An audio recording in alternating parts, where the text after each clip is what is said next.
It's a new day in RILTON Chess Festival.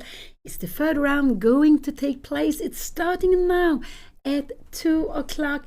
Here we can see Anna at the chessboard. She played her first move. She played d4, her favorite chess move, actually the favorite chess move in the family. Both her father Juan Bellon and me will love to go d4. Anna's opponent is not still there. He will come at any moment, and I think actually you have a default time where you can be late, you can be, I'm not sure if it's half an hour, maybe it's even a whole hour. That was the old system. So you're allowed to arrive late to the board, and that's quite important because lots of people, especially those who are living in Stockholm, they can live far away. Stockholm is a quite big city. So RILTON Chess Festival is taking place in Stockholm, in the heart of Stockholm.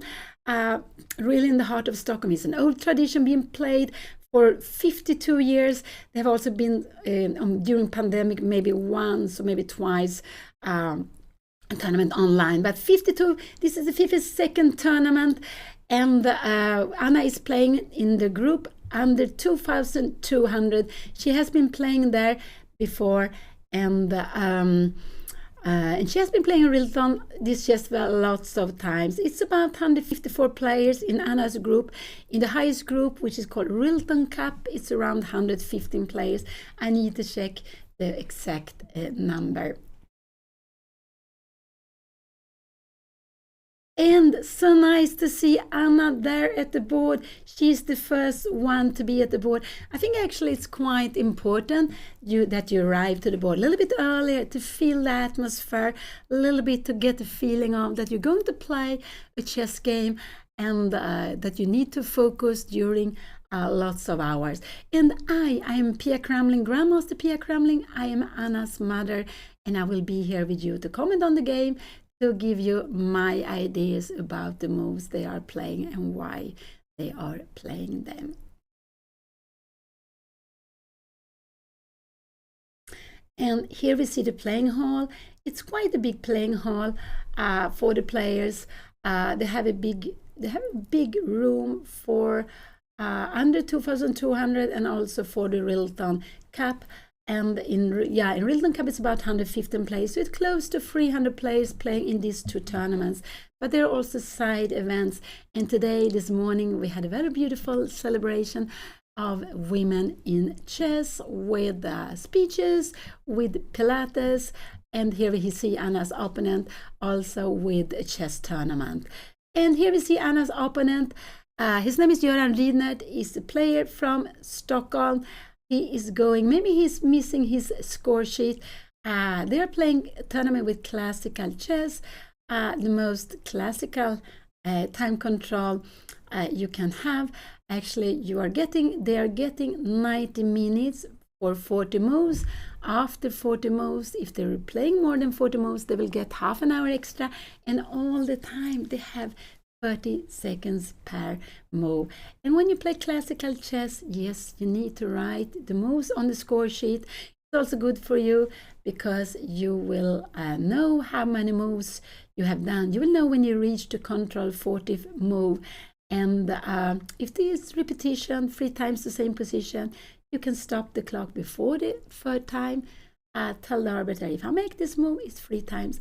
So this is why we have this old tradition of writing down on the score sheet, even though for example Anna's game is online. It's just go automatically out so we can see it online. But Anna's games is one of few games from this tournament which is possible to be seen online.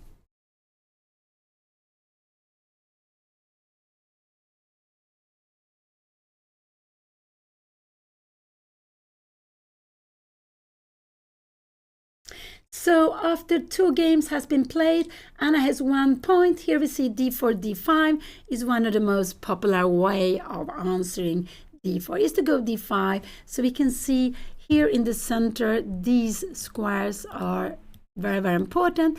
With d4, Anna to control of e5. With d5, black to control of e4. So it's a little bit a fight of central squares here in the center.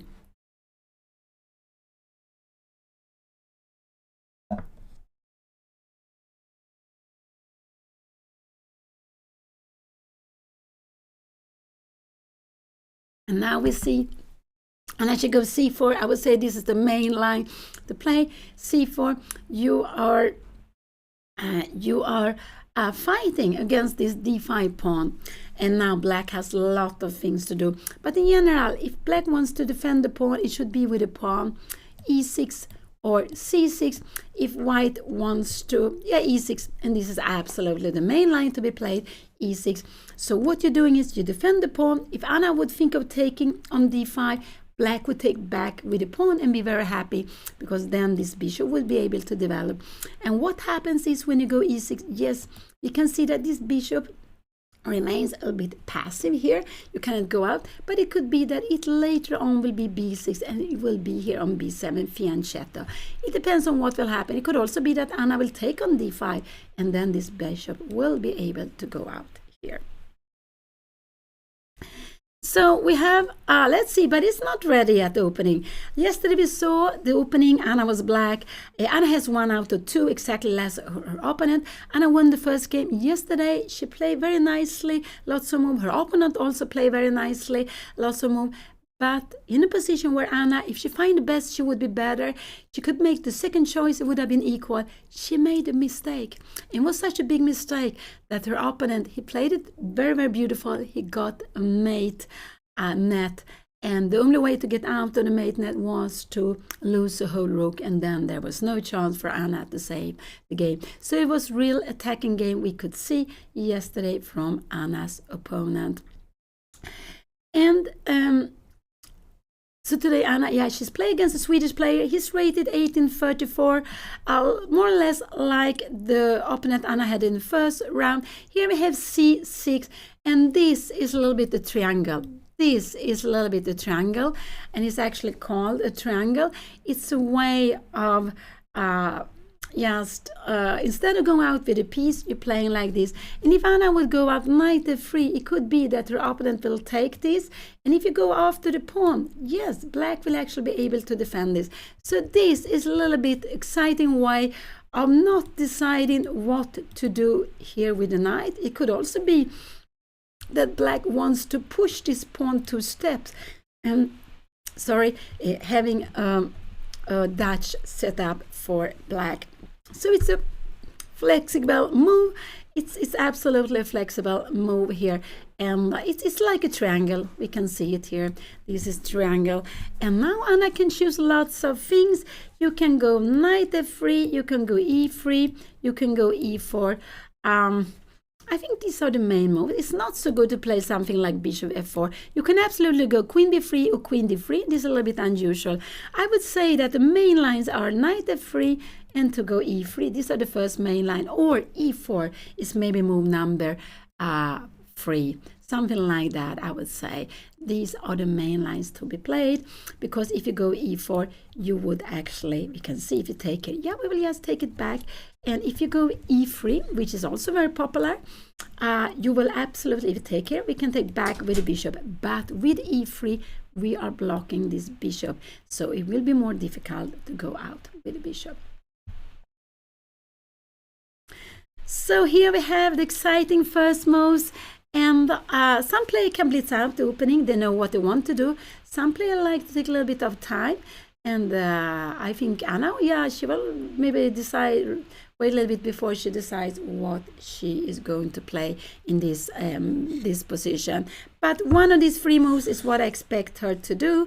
e3, I expect actually Anna to go e3 here. This is normally how she likes to set up. But you can do, but if you do something like this, black will take the pawn and hang to the pawn. So you have to be ready for that. You have absolutely to be ready for that. And if Anna would go, she played e4. She played e3. From far away, I can't see it, e3. And this is absolute setup that Anna has been playing lots of time. She put the pawn on e3. So if you take on c3, you take back. Now black can go for something like knight f6, developing into pieces. This bishop will come out here on b7. But black can also go f5 to have a Dutch setup, saying that yes, with your bishop here not coming out, I'm ready to give this square black is giving away the square. We see that white has a grip here of e5. You can never defend e5 square with a pawn when you put f5 and d5. So black still has different way of choosing how to play to put up the position, and depending on what black will play, we will get a little bit different openings, so it's not really clear what will happen. Yesterday Anna's game started with a queen pawn. Anna was black yesterday, and then after it became a French defense, and where black and white, Anna was black, she was castling short side, her opponent was playing aggressive, he castled long side, but it was very fine in the position that came up on the board. Anna's opponent went away. It could be that he wants to go to have something to drink, maybe go to the bathroom or whatever. The playing hall is quite big, and here we can see him behind there. I think he went for a cup of coffee or tea. That during the game you're allowed to be in the whole playing hall. You're allowed to walk around to look at the other games, and that's quite nice. You're not allowed to go outside the playing hall. You're absolutely not allowed to bring in any mobile, any kind of technical equipment that you can use to help you during the game. And when we play some FIDE tournaments like the Olympiad, it could be the World Championship, World Cup, then we're not even allowed to bring in pens. We have to use the pens that the organizer provide or FIDE provide, because just to be sure that there is no technical equipments to be used. And here they also have a fair play control before the player is going into the playing hall. They really want to be sure that there is nothing which is not allowed to be brought into the playing hall, and that's quite important. It's actually very, very important that chess is played with equal condition. We are playing ourselves. When we make the good moves, it's thanks to ourselves. If we make mistake, it's our own fault. We are human. We can't be like robots, play well all the time. So it's a part of it, but it's so important. And here we see Anna's opponent is back to the board. What will he play? Knight f6 or f5. He can also go bishop d6. But these are the most main moves. Knight f6, bishop d6. Knight f6, bishop d6, knight d7, or f5. These are the four moves I would guess that he would play. He will not take on c4 directly, because he would just lose time. Anna could take, if he takes here now, like this, Anna would take back immediately. She would, not to c3, like this, she would actually win time with that. So no, you don't want to do that. You want this bishop to move first, and then you will take it back.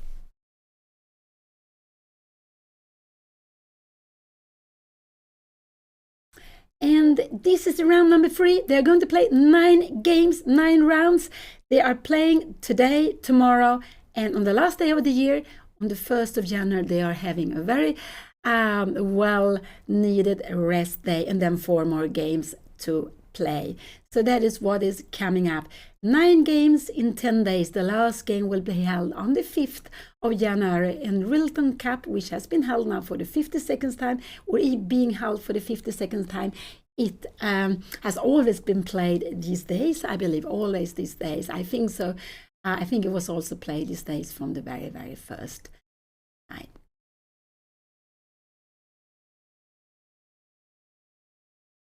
So Anna is having 1 out of 2 points. She actually went into the mate yesterday, but her opponent played very nicely, and then she couldn't do anything and she lost. So she won the first game with white pieces. She lost yesterday with black pieces. Today she is playing again with white pieces. And when they make the pairing system is looking for an opponent. And he played f5. So all of a sudden we have a Dutch. We have a Dutch here now. And let's see how Anna will play. This is a very exciting position. You can play this in lots of different ways here now. But he go for f5, and he used this move order just to a little bit trick Anna to have this bishop here behind. Some players choose to have it behind the pawns, but when Anna put the pawn on e3, yes, she will not be able to get out with this bishop on this diagonal. Oh, sorry, here, because the pawn is in the way on e3. So here we have it. And I will be here commenting. She played knight f3. She played it very, very quickly. And the knight is quite good on f3. Is controlling this square on e5. Is controlling this square on 5. Knight f3, knight f6 was played very, very quickly. That's natural. These are the knights we want to have them there. They are better. Often they are better on f3 than on e2. Here is important because we have a grip of e square with the pawn and with the knight, and black has this knight e4, this super control of e4 with the 2 pawns and also with the knight. So this is black's controlling this square, and I will not play e4 for a very, very long time. And what will Anna play now? I guess Anna will go bishop d3, queen c2. She can play this in lots of different ways, but you can also start to play against this pawn. You can go something h3, g4 if you want to. You have different ways of doing. You can wait with castle. You can go short castle. You can go long castle also. So it depends on how Anna wants to put up the pieces here, and that will be very exciting to see. So with the pawn on f5, I will say that this is a Dutch defense. This is a Dutch defense where the opponent has made a little bit like a stone wall set up. Yes, f5 and d5, and which weaken a little more the king side. But we can see Anna doesn't have any pieces to attack. She played queen c2 first, and I guess later on the bishop will come to d3. And she decided to go with the queen first in case you take her here. She could just take back immediately. But black should never take here. It must be something very good, because if you take here, we can see that the control of e4 will not be so good any longer. In a position like this, yes, you can jump to e4, you can put it here. Most probably her opponent will go bishop d6. The bishop is better on d6 because you are looking to the king side. You're also keeping control of e5. So I expect her opponent play bishop to d6 here now. You can also make a move like knight d7, but if you make a move like this could actually be a good move, because if you take back like this, oh, we will grab the pawn. This knight is in the way. We just grab a pawn and we are happy. And if you take back like this knight is not so good here. You would like to have it on c6. So this is a little bit a theme to remember that, and that's why, oh sorry, we have the position like this. This is why Anna's queen c2, bishop d6 was played, bishop d3. Anna puts pressure here now. If you take here and here, if you do something like this is actually also a mistake. We can see that this pawn is pinned by the bishop. We have the king behind, so we can even go knight take queen take f5. Yes, you can kick me, but then I will just grab this pawn and I will be so happy. So all these things, but her opponent will stay with the pawn. This d5 pawn will not take on c4 without no reason. And in a position like this, I'm wondering, can we do this? I don't think this would be so healthy. I think this could actually be a little bit scary. Could it be? We can go here, but it's still okay. We are absolutely okay. We're even taking here. So it could be that if her opponent take here, we can take here. But now maybe we take back with the c pawn. Maybe we do that. I'm not sure, because we have this plan going knight c6, but we now have knight b5, and the idea is if you come here, yeah, we have a fork. What are you going to do? We have not a fork, but we are trapping the rook. We are winning some material. And if you wait, I'm going very far away. Let's see your opponent's thinking. Let's see, going castling. If you take knight b5, if you're coming here, we go bishop d2, and you take here. We just take back with the queen. And we have managed to exchange this bishop, which is behind the pawns, because this is a very important look. We see this pawn is on a dark square, also on dark square. This bishop is not coming out. If we could choose and say, can we take away a pair of pieces? Then we would be happy to exchange this one for that one. With the pawns on light square, you see here, I should maybe highlight them. This bishop, they are very good, like a team together. This bishop is not such a good team with these pawns. They are in a way. Instead, this bishop is very good with a team of pawn on d4 and e3. And in the same, we can see that this bishop here on c8 is not active. because e6, f5, d5, they are all standing in the way. Even c6 is standing away. So black would love to exchange these two bishops, and white would love to exchange these two bishops. And this is something always to think of. What pieces do I want to remain on the board? What pieces do I want to change?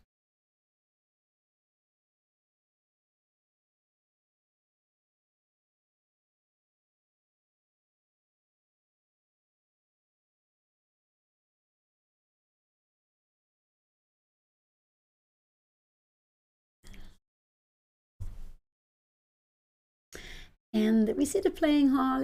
They're playing in Scandi Continental, in the heart of Stockholm, very close to the railway station. It's actually possible to arrive very far away with just wearing a t-shirt if you want. You can go from the airport in Stockholm. You can go with the train, with the bus. I don't know, bus you're getting out, but you can go indoors all the time, and even indoors from the station. Here we have knight e4, yeah, and that's quite a common move to be played. He's blocking this diagonal. He was a little worried if you go castling, maybe Anna would take on d5, and he want to take back.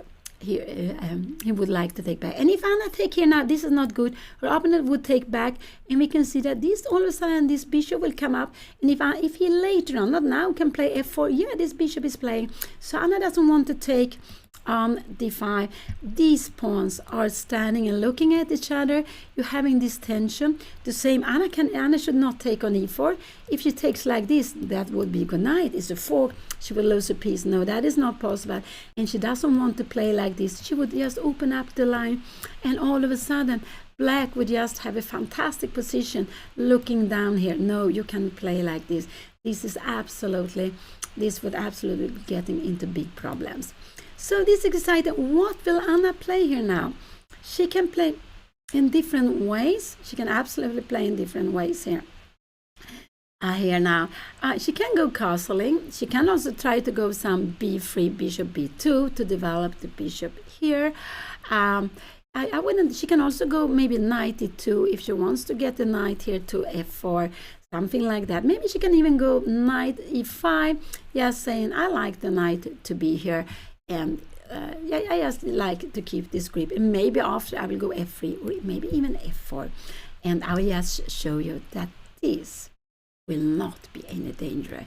It looks like very good, because if we take here we would win the rook, but here we have a pin, and black doesn't have knight e5. You can't stand on your own pawns, so white would win a piece, and with that the game.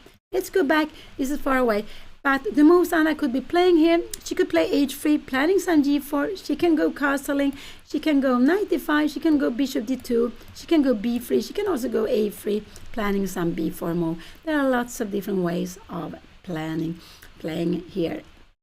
But if she goes h3, her opponent will go castling, and g4 is not really possible, because I think, can we grab here now? No, this would not be so good, because we have this beautiful, maybe I'm not sure what piece is better, but this is actually fine to be playing with, and we are attacking in the rook, but we're also threatening some terrible things against the king side. We have given a piece, but look at this rook is not playing, this is not playing, is not playing. We are absolutely fine here now. So let's go back. So this could actually be a move to be played, castling, but after a moment like this, g4, her opponent should just keep the pieces like this. I'm just wondering, if you take here now, e take f5, can we grab this pawn here now? And if you're coming here, is this possible? But this can be, yes, very scary, because where are we going to put the king? We don't dare to put it on queen side. On king side is very open. We will not. We have a pawn more, but we don't have a good safe place for the king. And that is the first thing to remember: king safety. They're both sitting there at the board. Behind we see some other players playing in the same group, under 2200, and I'm not sure how many players. There were about 60 players, I think, after the first round with 1 point. I would imagine it's around 20-25 with 2 points. I forgot to check that.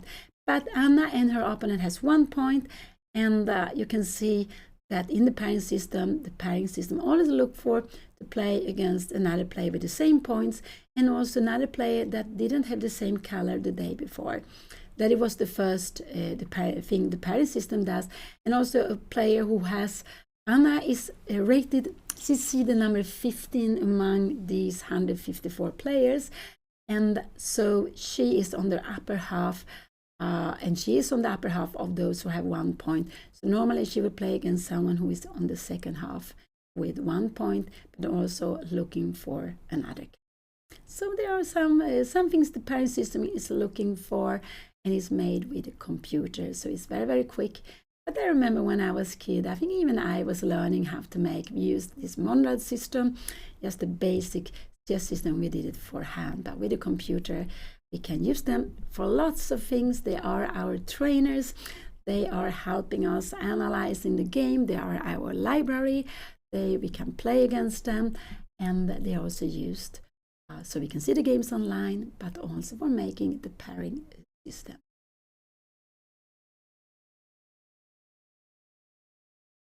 Her opponent lost the first round against a player on 2100 something, and the second round he beat a player on 1650 something. So he lost the first day, he won the second day. Anna won the first game and she lost yesterday. And this opening is started with d4, d5. After her opponent played the triangle, these 3 pawns were coming out. And when Anna played this little bit e3 move, which is very common, her opponent played f5. So I would say that this is a Dutch. It's a Dutch opening. It's a Dutch with a stone wall set up for black. And yeah, in Anna's group is about 154, in RILTON Cup about 115, so close to 300 players in these 2 tournaments. There is a new tournament starting on the 2nd of January for those who are less than 1800, up to 1800, and I'm not sure how many players are on the list yet. I think there is still always place if you feel for to come and play. They are playing 7 games in 4 days, very intensive with double rounds. There's also Blitz tournaments on the 1st of January, open for anyone who wants to play. I think it's about in the afternoon, but if you're interested, go and check on the homepage. RILTON Cup has its own homepage. You can also go to the Swedish Chess Federation's homepage, or maybe also to Stockholm Chess Federation's homepage. So there are lots of ways to find the information about it. And there are some side events going on every day.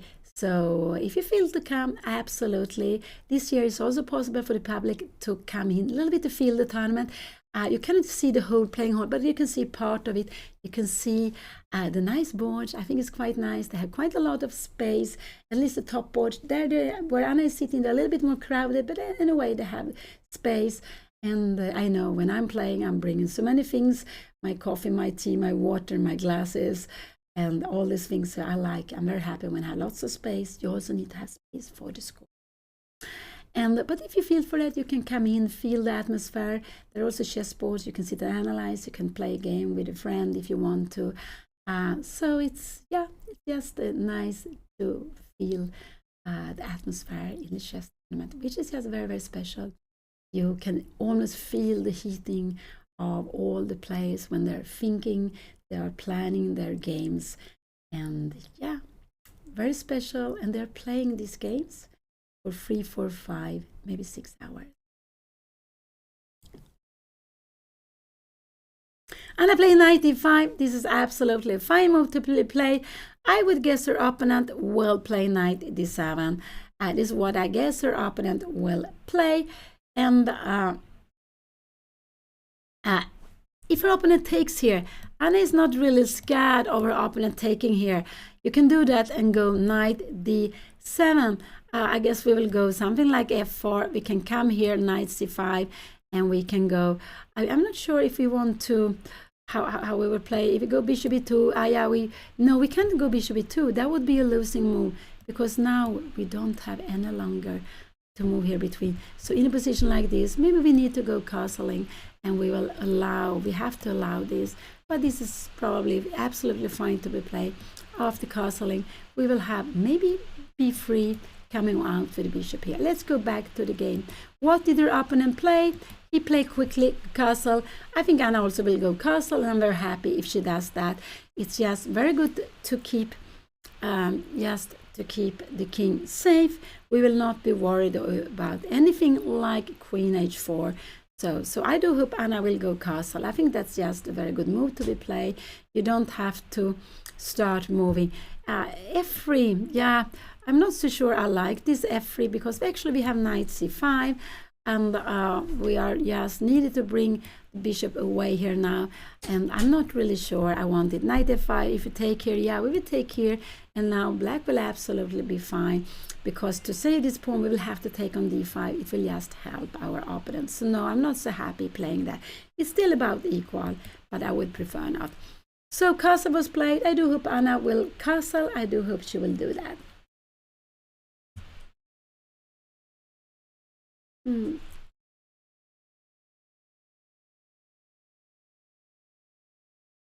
So Anna is playing a player rated 1834. I cannot see that he has any title. He is from the Stockholm area, and he had chosen to put up the pieces like in a Dutch.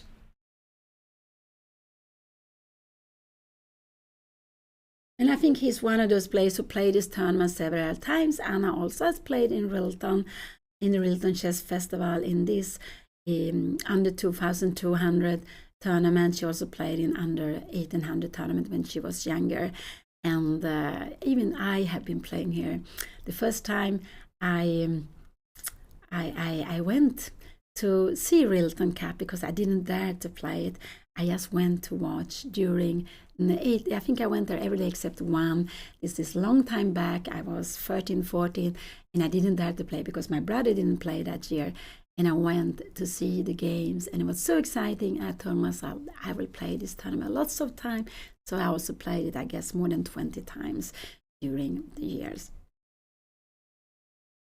And it's the biggest open in Sweden, the biggest international open in Sweden, also held with 1 game per day if you play in the 2 first groups. If you play under 18, yes, you are playing 7 rounds in 4 days, but it's also a way of making it a little bit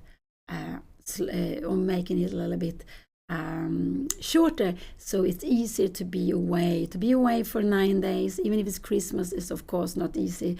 You have work, family, studies, whatever, lots of other things also to do. But there are some players who are coming back playing every year or lots of years because they like it. It could be here, it could be in some other tournaments also. There are lots of traditional, beautiful tournaments around the world to play in and to come back to if you are happy there.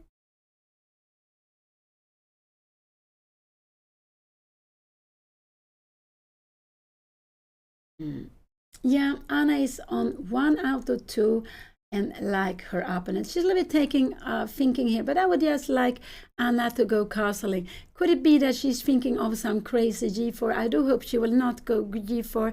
That would scare me. I do hope she goes for short castle. This is absolutely fine.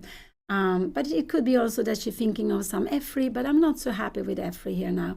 I prefer to go short castle, and there is absolutely no way that a move like queen h4 would be scared. We can go f3. If you go something like knight c5, if we go bishop e2, and this would not be a problem. We will just come here, queen h2. We can go, maybe we can go even e4 here, breaking up here. Rook h6 is not possible. Look at this bishop finally is coming up. We will just grab it. So in this position, I do think Anna's king should be on the short side. I don't want her to go long castle. So I'm a little bit, she's taking time here now, and I think she's a little bit thinking of what she's going to do.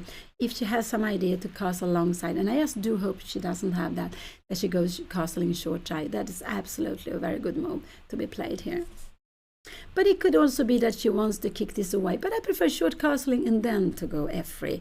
It feels just more safer that first put the king into security and then you do it. And we can also see if you go short castling, queen h2, f3, this is absolutely no problem. Rook h6, we have g3, and we are defending everything here now. So no, you can't play like this. So let's go back let's go back. Here we have position at the board. Anna takes some time. Her opponent also has spending a little bit of time, but I think it was a little bit late for the round also.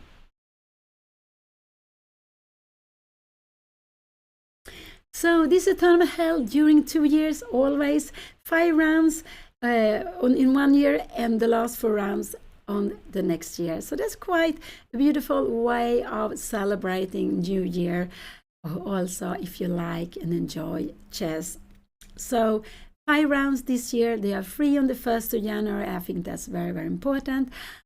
So you can enjoy the last day of the year with your friends and be up late. Of course, you want to celebrate the new year coming. And then, so they start playing again on the 2nd of January.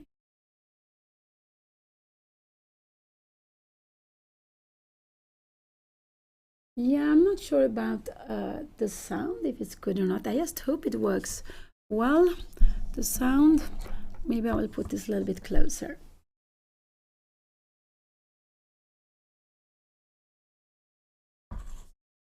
Okay, hope it works well.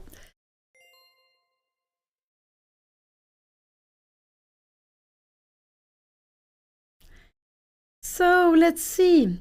I'm not so happy Anna takes some time. I do hope she will not go some g4 craziness. That could actually, because where is she going to put the king?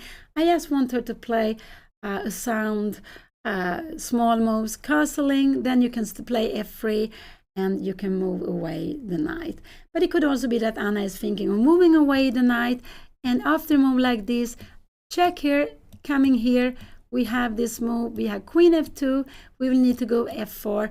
And in a position like this, if you take here now, we have knight f5. And I would actually be quite happy with black here now, because we get this double pawn. I just think black is absolutely fine here now. So I don't want Anna to go f3 now. I absolutely don't want her to play this position. The time coming here, we have this in between. And we take back with the rook. Absolutely with the rook. And now I'm missing my white square bishop. Maybe we can play this. And we have the G line. You're coming something like this. And we're trying to kick you away. But I don't know. I just would love to keep my white square bishop. So I'm not so happy if Anna go f3 here now. I want her to go castle. And after that, she can go castle. After that, she can start thinking of kicking away the knight.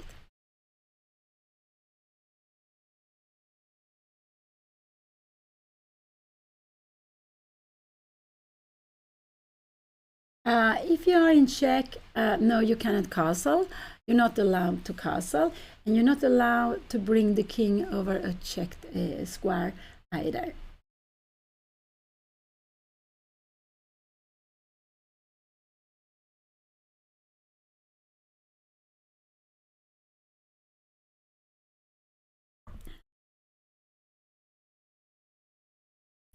And it takes a time, but when you play this classical game, they have lots of time, 40 moves in 90 minutes. Then they get half an hour extra. And for that half an hour, they will also, not only for that half an hour, all way from the beginning, they will get half a minute extra, 30 seconds extra per move. This is Bobby Fischer's idea from long time back. This is his idea from long time back. That you get extra move that you get extra time per move. And the reason is, of course, that the clock is helping you to spend the time in a good way.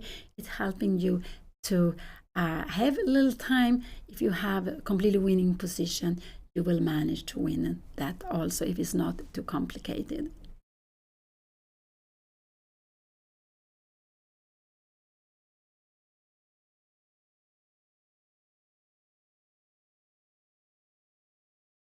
So Anna, she's down. She has spent some 20 minutes. They have made some 8 moves. 24 minutes she has been spending, but she hasn't made up her plans how she's going to play. And that will be just very, very exciting now.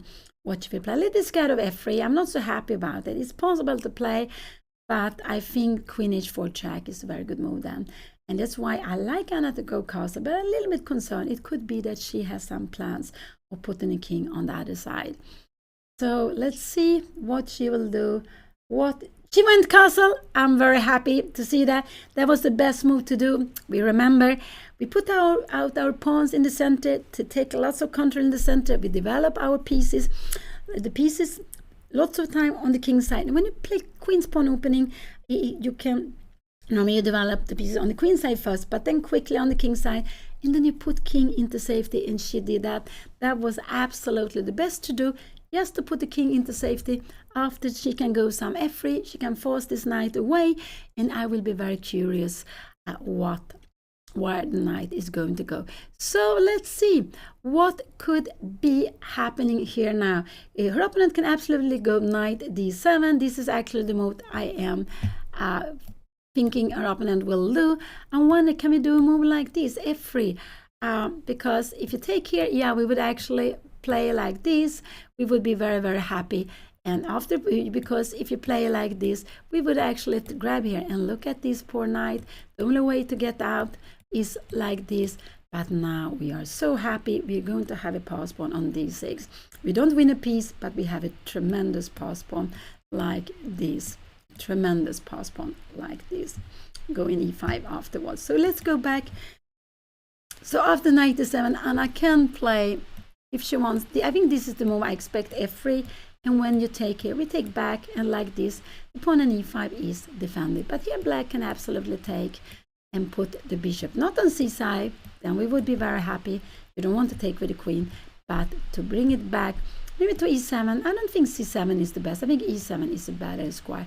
Have a little more closer to the king here now. Let's go back. Let's go back. I don't know if her opponent is a quick player or not. Now he's thinking he's not as quick as Anna's opponent yesterday. Yesterday Anna played with one of the quickest players I've seen. He was blitzing out the moves. He played very, very aggressive, put up a very aggressive in the opening, but it was absolutely very fine, very nice. But he was blitzing out the whole game, and he spent like some, was it 10 minutes? Not so much more than 10 minutes on his own clock. Yeah, maybe a little bit more than 10 minutes, 10, maybe 15 minutes, but very, very little time for the whole game.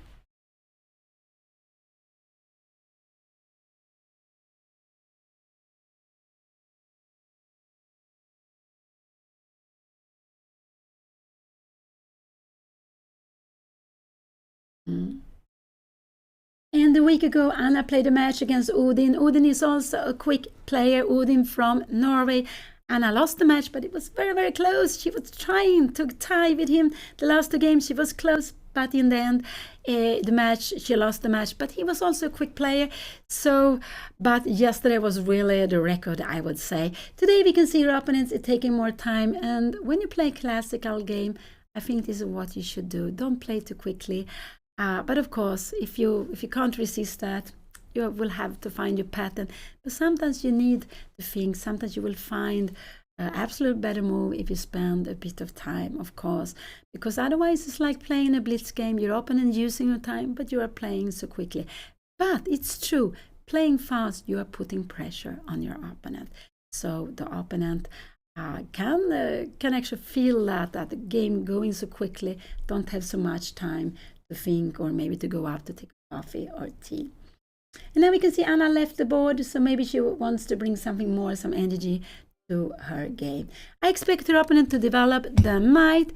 The knight could come here, but if the knight comes to a6, Anna should just go a3. Yes, she shouldn't allow knight a6 knight before, but this knight is better on d7. After it can come to f6, and maybe come to e4 and if here. So we can see there are lots of things that are going on in the center. It could be that black also wants to try something on the king side, because we have the pawns looking here like this.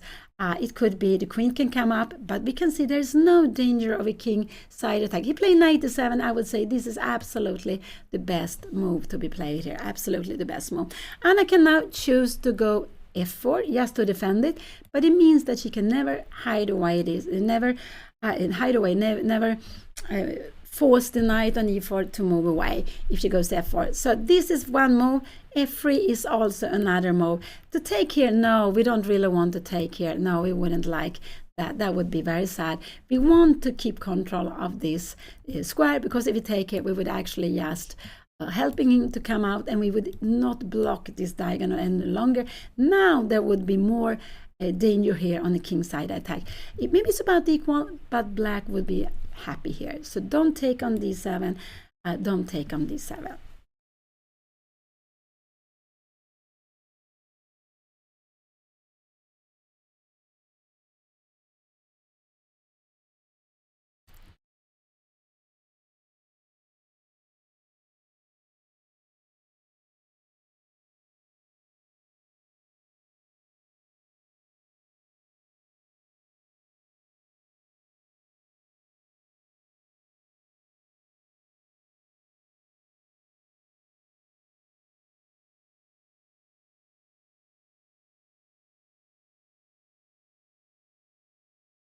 Let's see what Anna will do. I think she will move the f-pawn. I do hope she will move the f-pawn, but I think she will go one step. This is what I think she will do. I think she will go one step. This position is about equal. It's around equal here. So it depends on, now we are getting into the middle game. So it depends on the one who finds the best middle game plan. But we also remember that what we saw yesterday, that we can play good moves. But if you make a blunder, all of a sudden all the effort can be gone. Sometimes it can be. So she played. What did she play? I can't see. Was it f3 or f4? It was f3. Yeah, this was absolutely the move I expected Anna to play here. It was absolutely what I expected Anna to play. Her opponent could maybe even play knight c5, but if you take on d7, yes, you need to take with the d7 pawn, and maybe here we will go bishop d2, and we are planning to go e4. We are absolutely planning to go e4, and you wouldn't have time. So here, if you go here, yeah, then you have bishop queen h4. I'm not sure I want to play this move. Maybe you can go here, queen h4, and it forces her to go f4, and then we will have coming in. So yeah, I'm not sure really if I want to go like this, or maybe try to go open up in the center before. Let's go back. This is far away. So f3 was played. I expected Anna to play that. I think her opponent will take on c3, and Anna then, yes, takes back. Her opponent could also play bishop take e5. If that happened, we take back. We want this bishop. We really want this bishop, because this is the stronger bishop from black. This is absolutely the stronger bishop for black. So what do I expect? I expect her opponent to take on c3. Anna will have to take back with the queen, and so that is absolutely the best to play. And in general, Anna would prefer to take back with a pawn, but it doesn't work here because we just win a pawn. But why she does want to take back with a pawn? Because we like when we move the pawn toward the center. If we can't take on e5, we have some taking on d5, going c4. We can attack the center with our pawns. But in a position like this, she cannot do it. So this is a good moment for black to take here, forcing Anna to take with the queen, as it's not possible to take back with the pawn. So let's go back here. And we could see maybe something like queen f6, putting some more pressure, but then we go f4, and for black then to bring the knight to e4 will take lots of time. Yeah, you can go something like this. We will take a little more space here now, but I guess we will keep on, maybe go a4. And if you go something like this, we keep the queen. I think maybe we can even take on e4, even to play like this and go b5. And we are dreaming of going bishop a3, playing this knight against that bishop. This is the dream white is having. In a position like this pawn is very good on f4. There are no kingside attack with the pawn on f4. Here is a little bit scary. Here it's just very good. We can always bring something to the second rank and defend h2. So this is no danger. Let's go back. This is the position at the board. Anna played f3. She wants to kick away this knight that is bothering her quite a lot. And she didn't have the chance to do it the move before because there was some queen h4 check. And so she does it now. So this knight needs to move now or very soon. It depends on if black decides to take the other knight first or not. And so it's always exciting. And when you play, lots of time you keep the tension. So remember this when you are playing chess, when you're starting up. Don't be too quick to exchange pieces because you can see that they're standing in front of each other, or to exchange pawns. sometimes the best is let them look at each other, let your opponent exchange the pawns. It could be that you get the piece more active for free. Just win a little bit of time, you are winning something. And we try to win lots of small things, and finally all the small things will become something very big. So winning time is something also very important to do.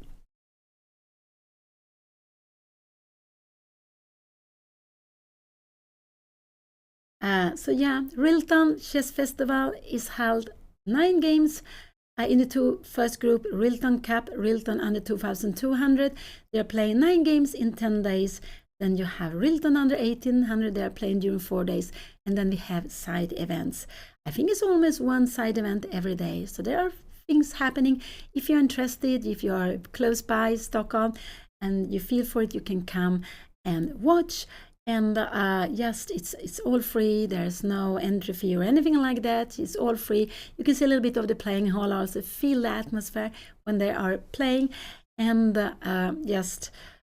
so it's just quite very, very, very nice. And if you want to know more about what is going on, you can go on their home pages, the Stockholm Chess Federation, RILTON Cup's own homepage, and you can go also to the Swedish Chess Federation's homepage.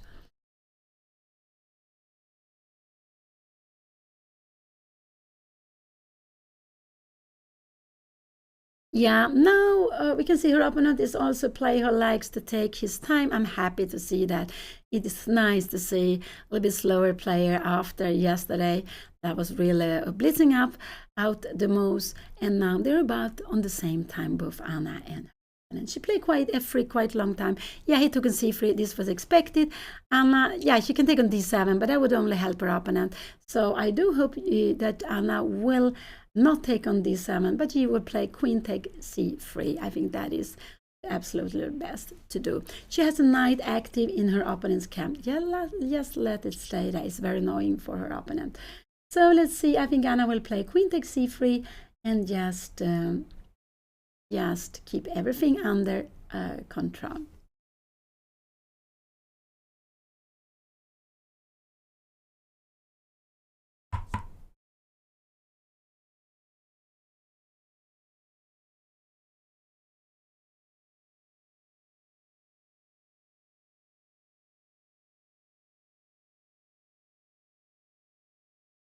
Anna takes a bit of time.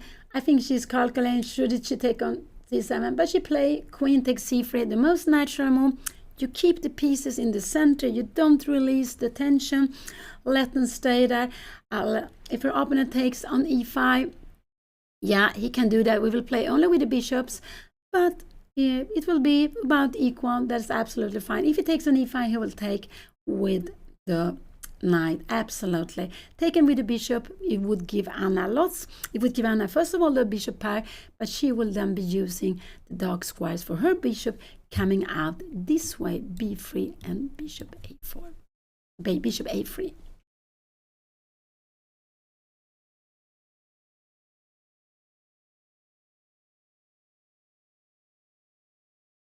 Yeah, yeah, we can see that the clocks on the board, I think they're all on the same side. And it's actually, if something happens, it's so much easier for the arbiters to check and to have control of all the clocks. So that's quite logical. The logical is that on the black side is on the right side of the board.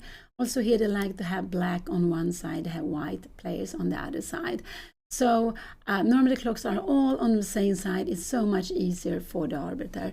If there will be some issue, something happen, to go and check. It could be the clock, it could be something on the board also. But then if something happens, the arbiter needs to interfere, then you need to stop the clock.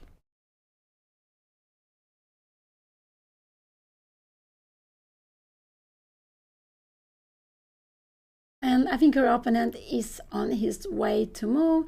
He hasn't decided yet, but I think, what could he be thinking? He can also put more pressure on E5. He could make Queen C7, something like that. But then Anna go F4. Queen C7 could be actually a move that he will play. But just a little bit asking, can you take on D7? But then Anna should just go F4. And if you make a move like this, Yeah, we will start going b4, maybe b5, not yet, but bishop b2. Knight e4 is coming, and we can take it. I think we can go queen c2 also, but maybe we can play like this actually, going a4 after a move like a5. We might even go, yeah, we go like this. And remember, this is the dream to be playing for Anna, this knight against this bishop. This is what she wants to do. This is actually, we can say, a plan we have here to be able to play with, let's see, he hasn't played yet, to be able to play with this knight against this bishop. This would be a dream for white. At least as long as these pawns are here, that this bishop doesn't become active. And like it is now, it's quite passive behind the pawns.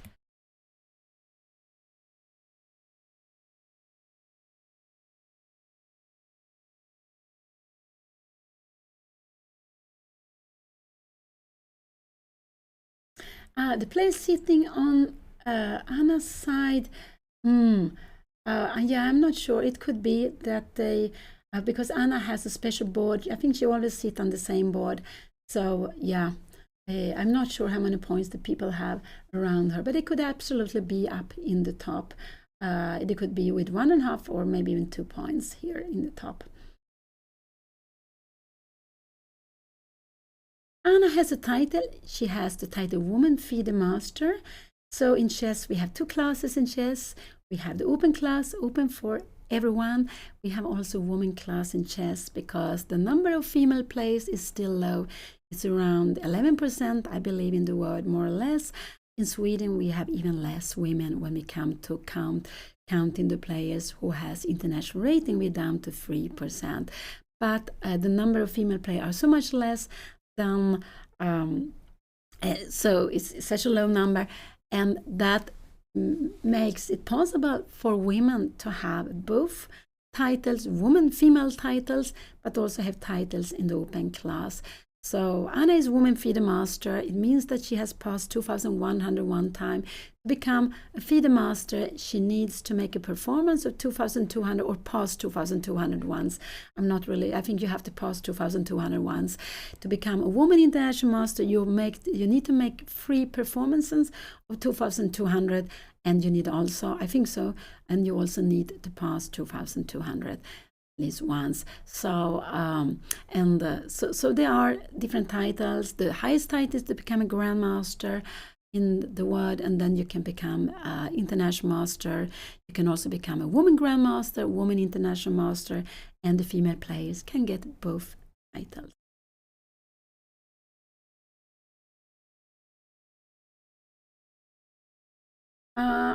AFM, I actually don't know what title that might be, AFM, so I'm sorry. I can't.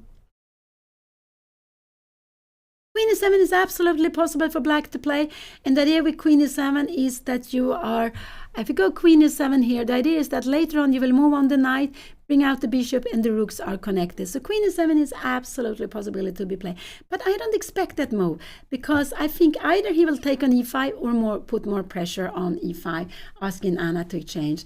And when we are calculating, it's very good to start with the most forcing move. The most forcing moves are checks. Here there's no way to give any check, not for white, not for black. And after that, most forcing moves are when we are changing pieces.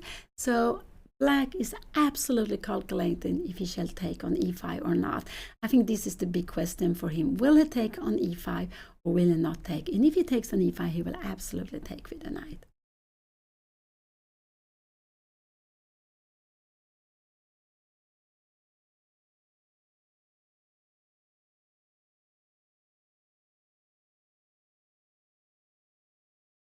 Anna is up on time. She has 5 more minutes. Happy to see that.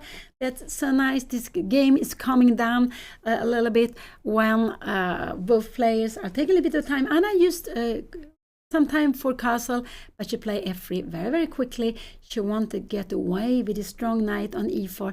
And still she keeps, her opponent can go knight f6, but it doesn't really make such a sense to do that, because you cannot get in with a knight to e4, and because Anna will not go f4, she will still keep on control here.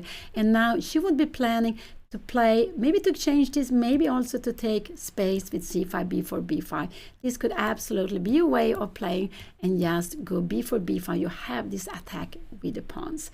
That could be a way of playing. But I don't think your opponent will go knight f6. If the pawn is on f4, yes, then this could be an idea. But like this, no, I don't think so.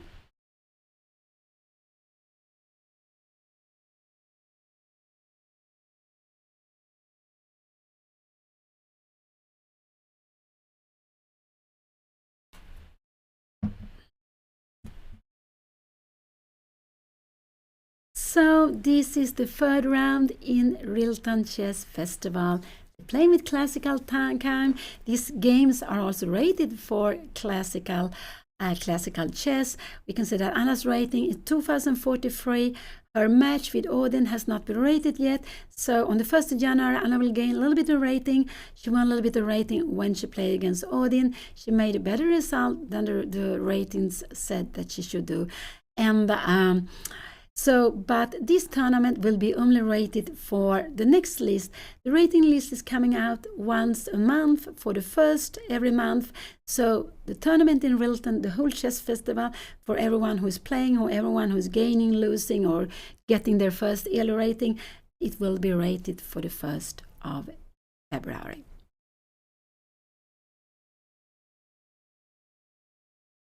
Yeah, I'm still playing chess. I'm still playing chess. I'm playing less than I have done the last years than I've done when I was younger. I used to play always very, very many tournaments. Now sometimes I am also commenting on Anna's game. And with time, when you get older, the energy is not the same. So I want a little bit to choose the tournament I play, that I feel that I have the energy, I have the happiness for playing, because I think that is the main thing when you play.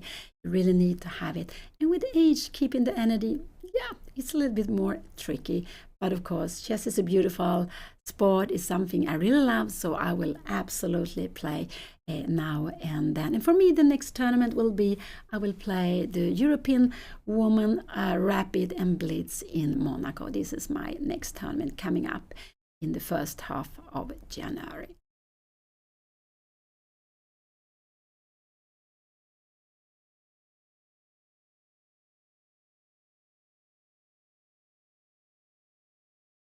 Yeah, in chess, this is for everyone. It doesn't matter the age or anything.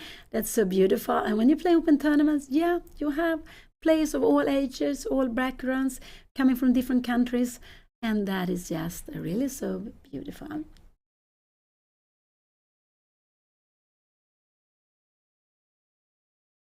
Yeah, Queen f6 is absolutely an option. With Queen f6, we would put more pressure on e5. Then Anna should go f4. But with Queen on f6, we don't have now knight f6, knight f4. Now we can never take here, because we take back with one of the pawns and we would make a fork. We would win it. So with Queen f6, we would put more pressure on f4. But Anna would go pressure on e5. We would be threatening to take here, because we attack with 1, 2, 3. White on the defense with 1 and 2. But then Anna should go f4. She keeps more control here. And then if we want to use this gap, this hole on e4, we need to move away the queen, I don't know, somewhere. And we need to go knight f6, knight e4. So it takes a bit of time. So Queen f6 is a little bit of putting pressure on Anna, that she should go f4. But it also putting the queen maybe in not the best square, actually, because it will be a little bit away. And after Queen f6, f4, we cannot any longer take on e5. If you want to take on e5, this is the moment to do that. Her opponent is hesitating. What more can he calculate? This is absolutely one he calculate. If he calculate in this, no, I don't think so. He can calculate in something like this. Could it be that he wants to go g5?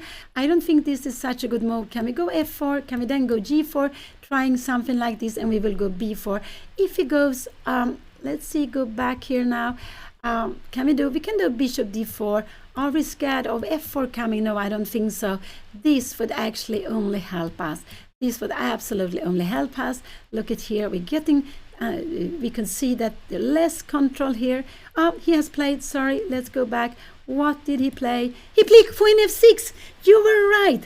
He played Queen f6. He wanted to put more pressure on e5. He wants Anna to take on d7, but I do hope Anna will go f4. f4 is a good move. She needs to keep the knight on f4. If she takes on d7, I think it would help her opponent more. No, I don't like her to go do that. I want her to go f4, because now going f4, no, you never want to take back. We take like this, you're coming here, and we can even go c take d5. If you take like this, we have bishop take f5, I guess we can do. Can we do that? Maybe you have some knight c5 coming, I'm not sure, but this would be fine. And we could always start a4, b3, coming bishop to a3. This would be a dream to be playing. So I do hope Anna will go f4 here now. I do hope she will do that. Her opponent was spending some close to 10 minutes, I think, before playing this. And he went queen f6. He wanted Anna to take on d7. And I just hope Anna will go f4 here. Just keep control of her knight on e5. It's just very, very good to keep it there on e5. If she takes away the tension, this would be close to equal, I would say this. She can go bishop d7. Maybe, I'm not sure. I don't think e5 would be, but it's possible even to play like this. And we have this position. This is absolutely fine. Queen b3. I guess can we go bishop c6?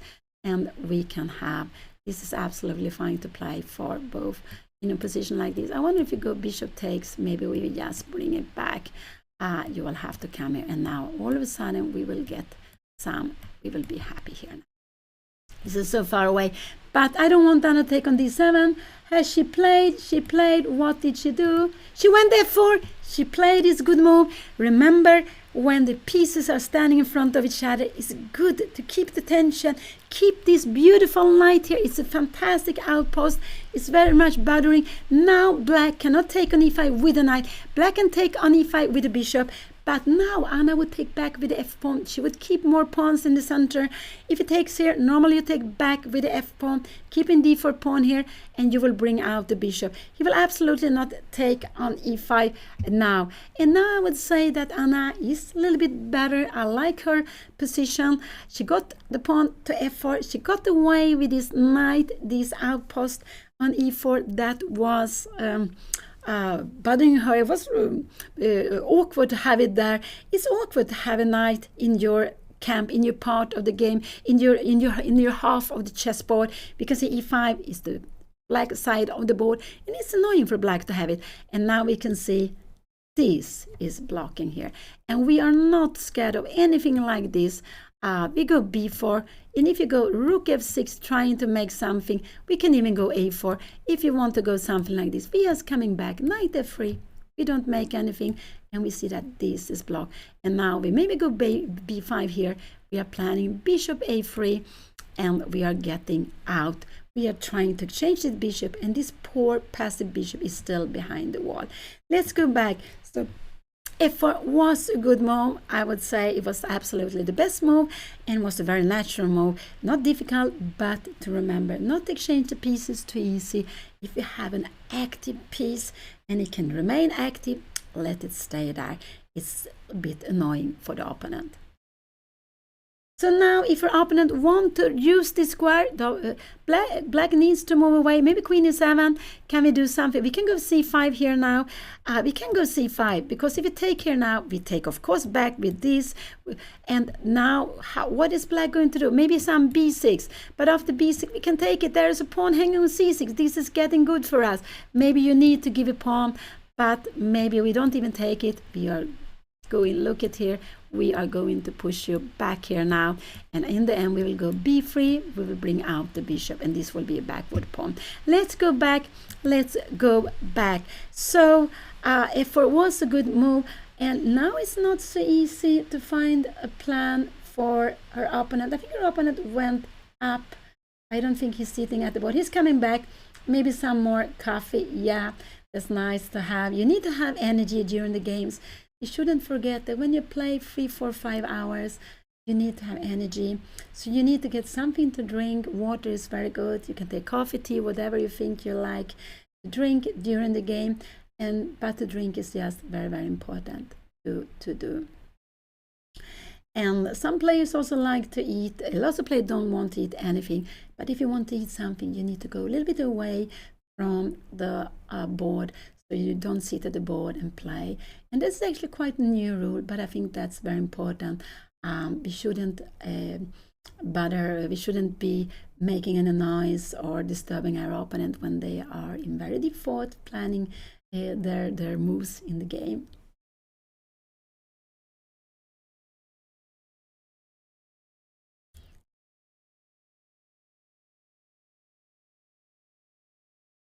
And we can see that the games are going on. They have been playing for like 1 hour, so they're not, I cannot see any game finish here yet. They are going on here.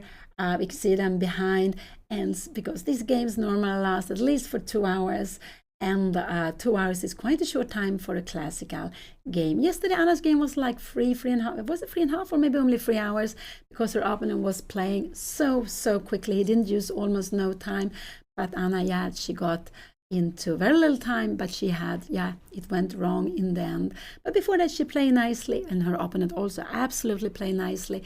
You saw this beautiful tactical resource, the tactical pattern, the Damiano's mate, I think it's called, and he found it in just very little time.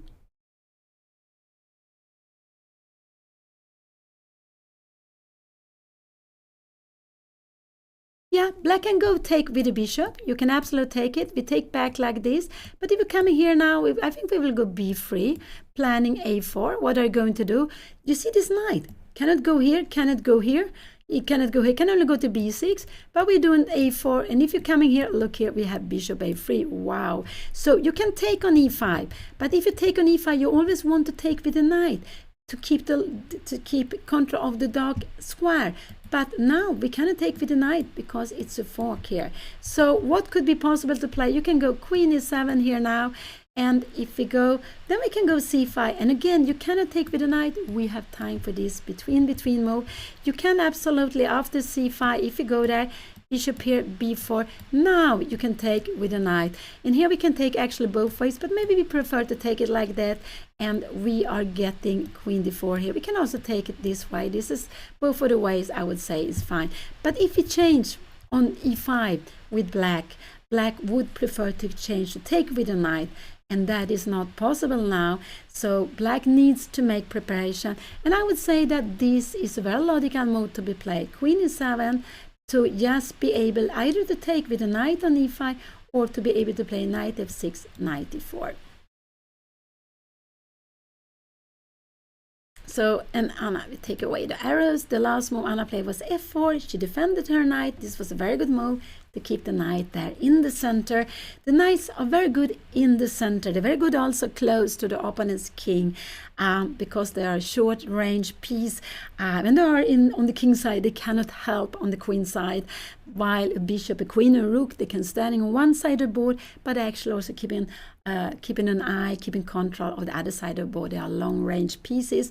So the bishop is very good in the endgame when there are pawns on both sides. The knight is better when the position is closed, or if there are pawns only on one side, or if you get it as an outpost in the center, it can also be very strong. So it depends. There are all these small nuances which make all the difference. And the pawn structure, that's the soul in the chess. The pawns are the soul in the chess. Pawn structure, very good, very important. So here we can see all the 8 pawns are still on the board. They are all they're all standing there together, no double pawns. The pawn structure is very similar. The difference is that this pawn on c4 is more active than that pawn. And going here now on c5, it would actually not be so good, because Anna would probably just take on d5. It would just a little bit, I don't think it would be so good to go c5 in a position like this, opening up, because Anna is more ready in the center. Yeah, so we have a pawn structure. It's a closed position, all pawns still on the board. There have been an exchange. One of the knights has come off. They have exchanged one pair of knight, but all the rest pieces are still on the board. But even though it's the locked position, if black takes on e5, black wants to take with a knight, because otherwise this dark square will be very weak if you take on e5 like this with we can take back with the other one, but I like to take back with this one because look at this knight. You cannot come here, you cannot come here, you have only one square to use. So here black will be fighting. Black will actually need to be fighting because you don't have so many squares for your pieces, and we see that all these pawns is in the way for the bishop on c8. Anna is ahead on time. She has 17 more minutes than her opponent, close to 17 more minutes, 16 and a half. And let's see if he will play soon. Here is the position we have on the board. Let's see what he'll do. I think he's on his way to play here now. Yeah, Anna has been up on time now. I think after she castled, and he took some time before deciding what to do with the knight and the e5. He decided to put more pressure on it, and Anna just kept the knight, defending it, and we have this position. So it all started with a triangle. Black's first move was first d5, e6, c6. This is the triangle. After that, when Anna played a little move to e3, he went for a Dutch position with the pawn moving to f5. That is absolutely fine to do, and it was no way that white could blow up the position, use the fact that black moved the pawn 2 steps because the position was so close. So we can say we have a Dutch here, a Dutch opening with a stone wall position, both for black and actually also for white. And stone wall is when you leave the square on e5. White has leave the square on e4, and we have the pawns like this. I would say that's a stone wall setup. And the same for black with this pawn. This is a stone wall setup, and black has left this e5 square as a whole.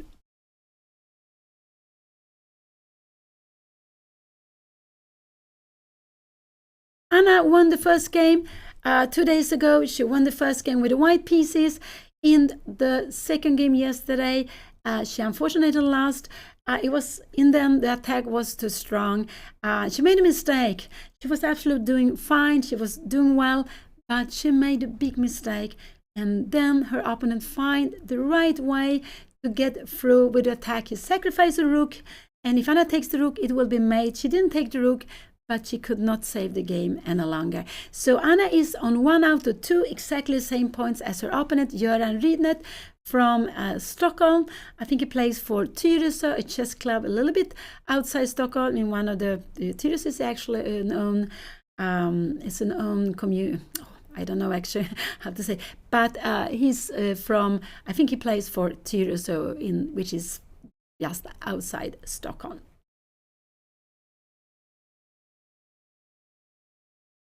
And her opponent, I think, is born like 67, and Anna's born 2002. So you can see with chess, it's like that. All ages are playing. And in general, when we play, we are competing with ourselves. We can try to become better. We have this rating.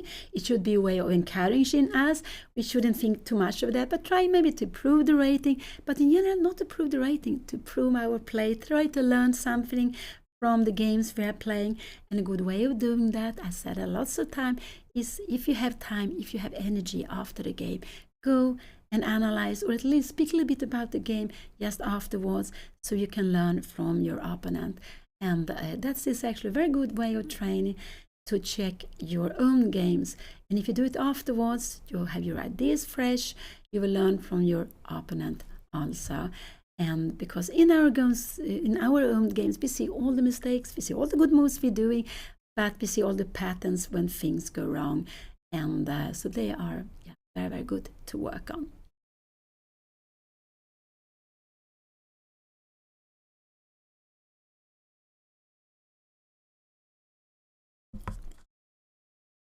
Anna is also focusing very much. She wants to use the time for her opponent. And I think I could see that even though Anna got into time trouble yesterday, she got into time trouble because it went wrong and she couldn't really save the game. But I could see that she has been playing quicker after the match with Odin. Odin was a quick player also, not like Anna's opponent yesterday, but he was a quick player, and they were playing with a very short classical time control, only 1 hour for the game. Here we have 90 minutes for the game, and they will, after 40 move, get a half an hour extra time. But I think I can see that Anna is playing a little bit quicker, and that can also be a goal when you play chess. Try to, if you are a slow player, try to make the moves, to find it a little bit quicker, to make the decision a little bit quicker, because it's about that, to make the decision, to trust ourselves, trust our calculation, because after each move we need to value the position. So it's not only about calculate, we need to understand what we are looking for, what will be good for us or what will not be good for us. So yeah, chess is not easy at all, and that's why it's so beautiful, and we keep on playing all the time.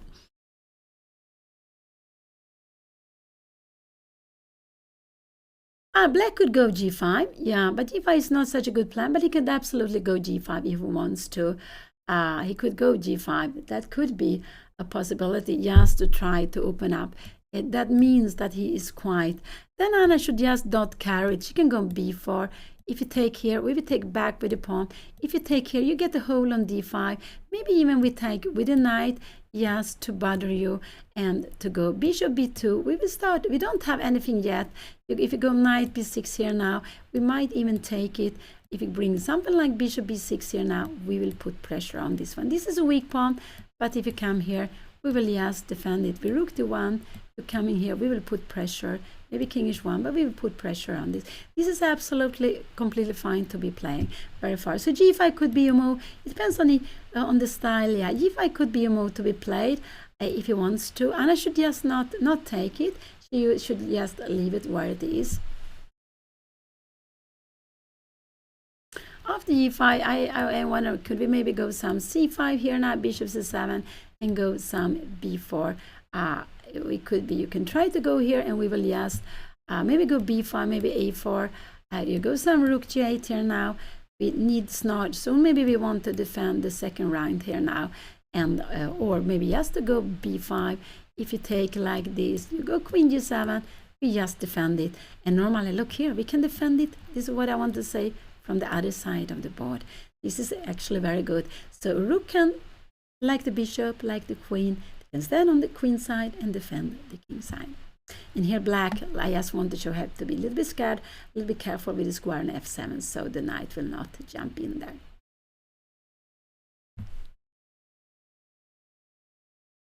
So what can he be playing? He can go for g5 to open up on the king side. He can move away the queen, either then to be able to take on e5 or to play knight f6, knight d4.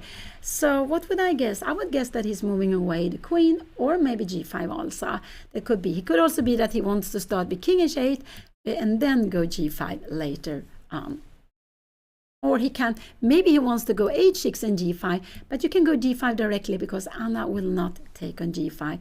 If she takes on g5, she will lose the grip of e5.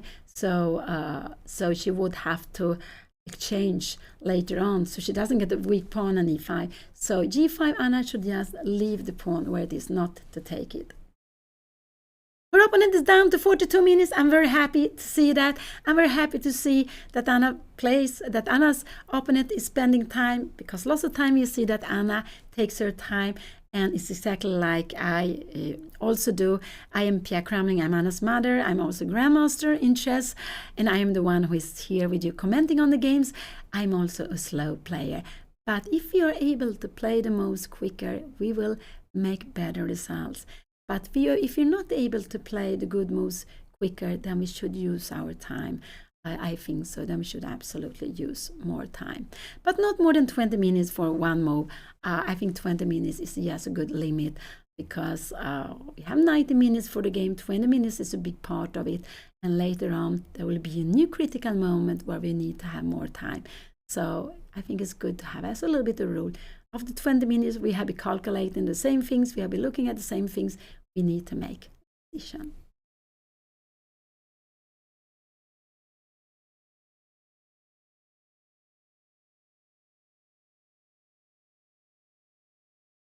Yeah, Anna, they are better developed, especially because Anna has this knight here on her opponent's camp. She has also more space with his pawn on c4 and c6, so it will be easier to get this bishop to play than to get one to play. This one she can get to play b4, b5, maybe probably b4, a4, and b5, and finally bishop will come out here to a3. Also we can see that the rook helps it, and her opponent cannot play the same. This is a problem for the opponent, because if her opponent go b6, yeah, we would just grab the pawn. We would just grab the pawn. We could also actually, we can maybe do it, maybe we would play like this here, and we would have a double threat, threatening the rook on a8, but we also threaten to take the bishop. And if you want to make some in-between move, we would just take here, and we would absolutely be in time to take. And if you go bishop a6, you want to take d3, we get so many pieces for the queen. So we are very happy. Two rooks and a bishop is worth more than a queen. Let's go back. He has played, what did he play? He played queen e7. So he's now planning either to take on e5, or he's planning knight f6, knight e4. I think he's planning knight f6, knight e4. This is what I think he is planning to play, because he could have taken on e5 earlier on, and to take on e5 now when Anna can take back with the f pawn, which is better for her. I think it's better for her. It depends on the position actually, and but I think so it's better for her in this position. No, I don't think this is her plan. I don't think this is his plan now, but it could be. So he's planning with queen e7, he's giving this square free. So either he's planning knight f6, knight e4. He wants also to have a strong outpost in Anna's side of the board, in Anna's side on the board, or it could be that he's planning to take on e5. So so if Anna takes back, at least he can keep the bishop. It could be he's planning to take like this, but I don't think so, because this bishop we need to have on the board.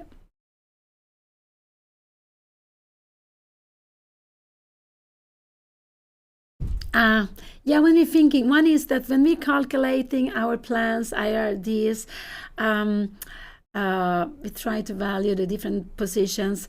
The time has passed very quickly for lots of us. So yeah, he spent quite a lot of time. He hadn't made up his mind what to do, and finally he went for queen e7. So yeah, it could be that you think that if someone is spending lots of time, it has to come a big move. He makes the small move, but he has a plan either of taking of e5, but I'm guessing this is his plan, knight f6 and knight e4. So what can Anna do? She can go b3, she can go bishop d2, but I'm not so happy with bishop d2, because I want the bishop to come on a3. She can go b3, she can also go c5 here and now go b4. She could absolutely play this, and after like this she can take in both way to play a position like this, and you will go a4, and you want to go b5 after e6.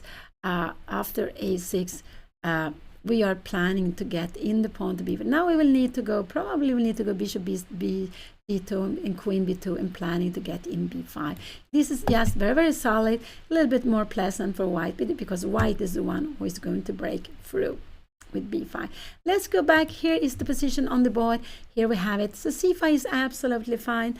I think b3, a4 is also fine to play b3. We can even go a4 if we want to, but a little bit sad to give this hole already now. I would prefer to go b3 and then maybe after a4. But so these are the different plans. And let's see. Her opponent went up. Anna will spend, I think Anna will spend a bit of time. She has spent a little more than half hour for 13 moves. She plays c5. She plays c5. She wants to play quite directly.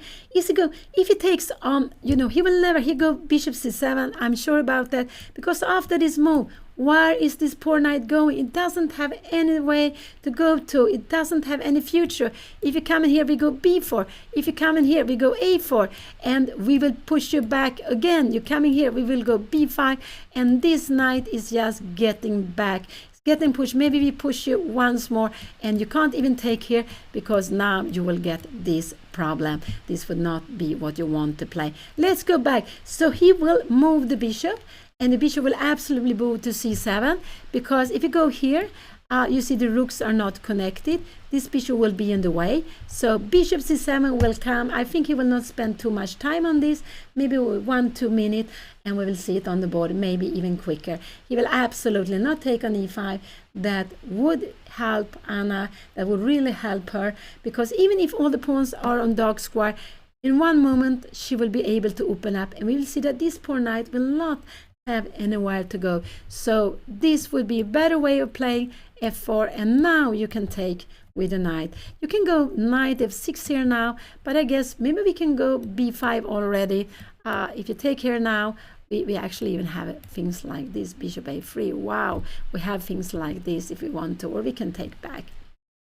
So let's see what he will do. Has he played? No, he hasn't played, but he's sitting there at the board. It looks like he's on his way to move. This was just analysis, and here we have the position move. Anna plays c5. She's threatening to win a bishop. The bishop has only 2 squares to go to. It can take on e5 also. There are only 3 possible moves to do, but bishop c7 is the most natural move to play, to keep the bishop and to keep it where the 2 rooks can later on be connected. As soon as this bishop is coming out, we see the 2 rooks connected with each other.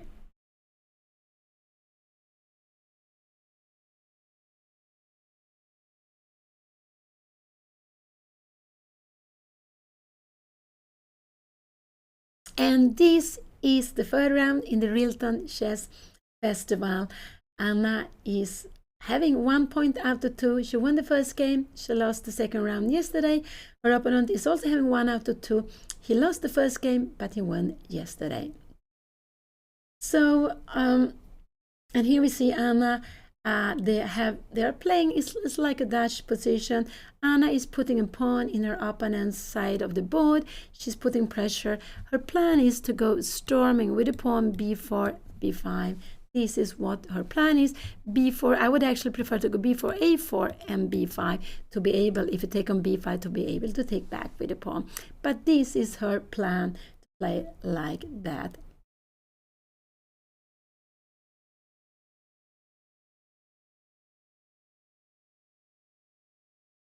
Yeah, Anna is having like 20, 25, 26 minutes more than her opponent. I'm just so happy to see that. I hope it will remain like that during the game, that her opponent will keep on spending time. So what will he do? He has only 3 moves to choose from. This is not possible to do because we have these in-between moves. Threatening queen, you take, and we take back. That would be losing a piece. So her opponent has to do something with the bishop. There are 3 moves to choose from, nothing else to be played. To take here, that wouldn't be better for Anna. This is the most natural move. You can also go back here, but then the bishop will be in way, it will be standing a little bit in the way for the rook. So bishop c7 is for me the most natural move to be played here now.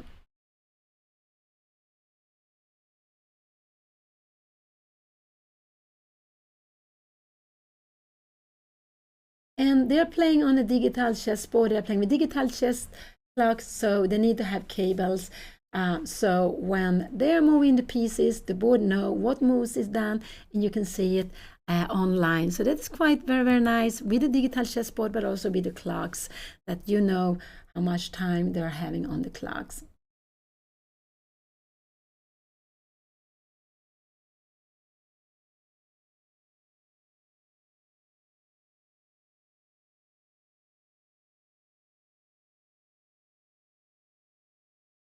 We have one well-known player sitting there, yeah, Johan Siegerman.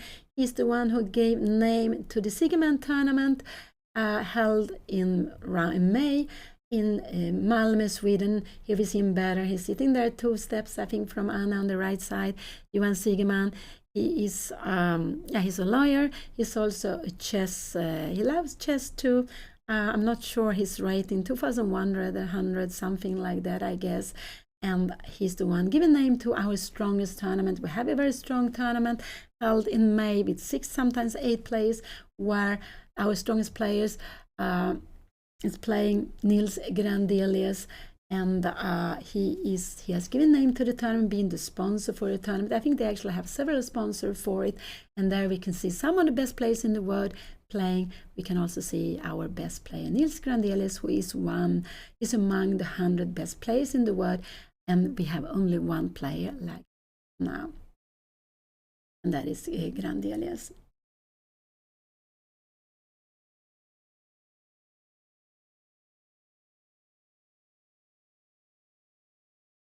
Yeah, her opponent takes time. That a little bit surprised me. He takes time. He hadn't made up his mind what he's going to do now. He hadn't made up his mind.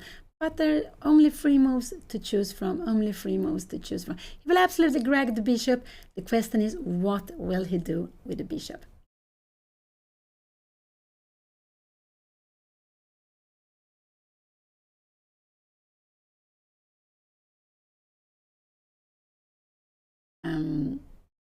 Bishop c7, here it was. He spent some time for it, but it was absolutely the most natural move to be played. Absolutely. And now I think Anna will go b4. I think she will go b4. It could be that she will take on d7, but I don't like that. That she's got on knight f6, knight d4. No, but she shouldn't do that. Just go b4, just to play for time. If she goes knight takes d7, she will have the bishop to come out. So bishop c7 was the most natural move. He also played at the best. He has only 35 minutes left on the clock. Only 45 minutes left on the clock to reach 40 moves. So still 26 moves to 27 moves to be done. They have made 30 moves each. Still 27 moves to be played. And yes, now I just do hope Anna will go b4.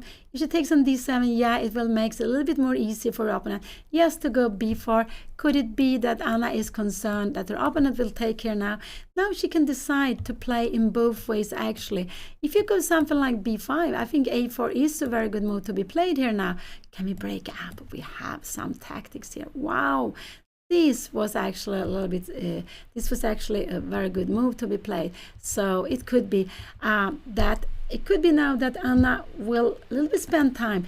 And she wants to go b4, but she's thinking, if I go b4, if my opponent take here, what will I take back? I expect Anna to take back with the pawn. Absolutely. And now b5 would not, I don't think b5, a5 would be so strong because we have a good grip. You just come here, you go queen b2, and we are coming here, and in the end, this one is defended. It's big difference to have this or to have this pawn structure. This is just fantastic for white. You have a pass pawn on c5, and it's also defended. It is just very, very good for white. Let's go back. Let's go back. So I do hope Anna play b4. A little bit worried that she take on d7. That would help her opponent. If you take here now, you take back, you go b4. This will be close to equal. We go a4.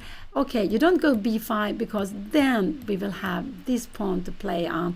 We will have some idea with b5 because we have bishop a3 coming, but black would just be waiting. So I do hope Anna will not go, sorry, the position at the board is like this. This is the board. I do hope she will play b4. She can also go a4, but then you have a5. b4 is very, very natural. And if you now go a5, yeah, we will just go b5. We just put pressure on c6. You will have to take care. We take back probably here like this. And if you go like this, look at this. We go b6. Can you see? You are playing without the rook. You are playing, and if you go now a4, there is no way to get the rook into play without sacrificing bishop. And now we will play here on the king side, and we will play with an extra piece. We will play with an extra rook. So this is actually something to think of. So let's go back. This is the position. So I hope for b4. Will Anna play that? I'm not sure. She's a little bit worried about what happened if her opponent take on e5 if she goes b4. Yes, sometimes chess is very cruel. You can make lots of good moves, and then you make one mistake, and the mistake is a blunder. It's so big that you loses the game. You don't get another chance. So that way chess can be very, very cruel. And we saw it yesterday. Anna, she played very nicely. Rook e5. She was changing some pieces when her opponent attacked, and but also her opponent played also nicely. But then she made one move with the king, and the game was over. She didn't have a chance to get into the game again. So chess can be very, very cruel with that sometimes.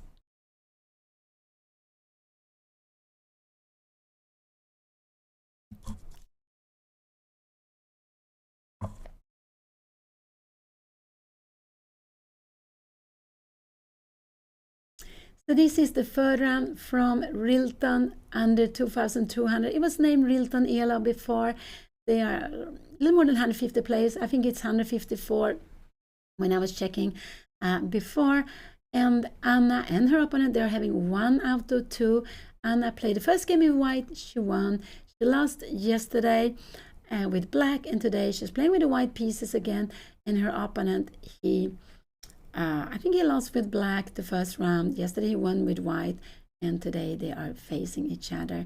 And you can see Anna, she has 2043. Her peak rating was something like 2180. I will have to check with her exactly how much it was. And her opponent has 1834. And but he has no title. Anna is a woman FIDE master. It means, yeah, she has WFM. It means that she's woman FIDE master, and she got the title when she passed 2100 some years back. And here we can see some players walking around. That is absolutely allowed. We also, I see a spectator there. You can come and see a little bit of the game if you are in the spectator area, but not allowed to go in there, just to be on the side.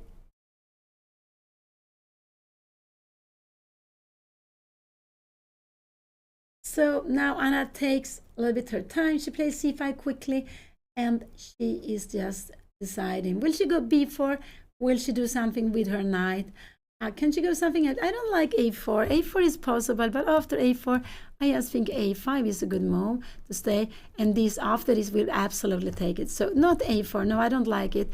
If you push the pawn, it should be here, because after a5 we will put pressure here. Oh, look at this pressure. Maybe also b6 will be coming. If b6 is coming, I don't know what I said, or something like this. If b6 is coming, no, you don't go here. You need to go bishop d8. But this would anyway be very good, because a5 pawn is very weak.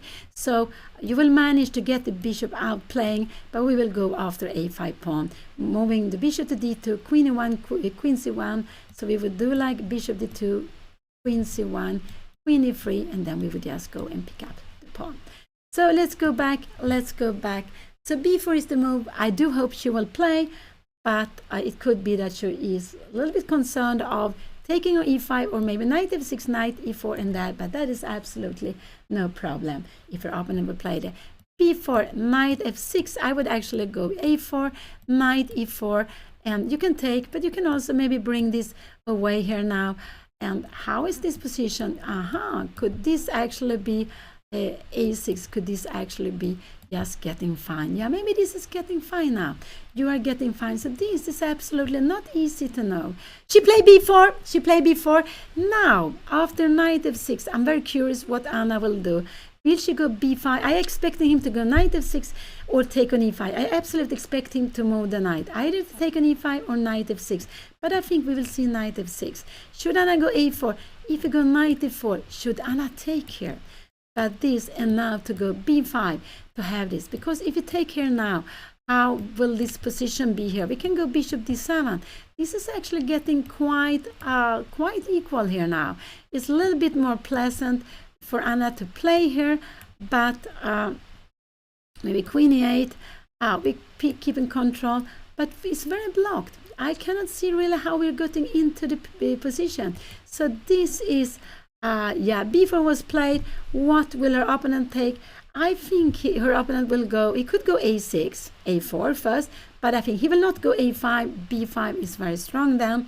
It's very strong. It's stronger b5 with the pawn on a5 than with the pawn on a7. So a5, if Anna can answer b5, it's just more weakening the queen side. So knight f6 or knight take e5 are the two moves I would expect her opponent to be playing, one of those moves. And we see you cannot start stopping Anna here, because we would just grab the pawn. We would be so happy, and then after we can grab another pawn. No, you can't give it away. And here we see that this knight is very, very strong, because it keeps the grip of c6. So will it take on e5? Will he go knight f6? These are my two guesses. And now we can see him behind. I think he saw that Anna has moved, so he will probably will come back here now to play.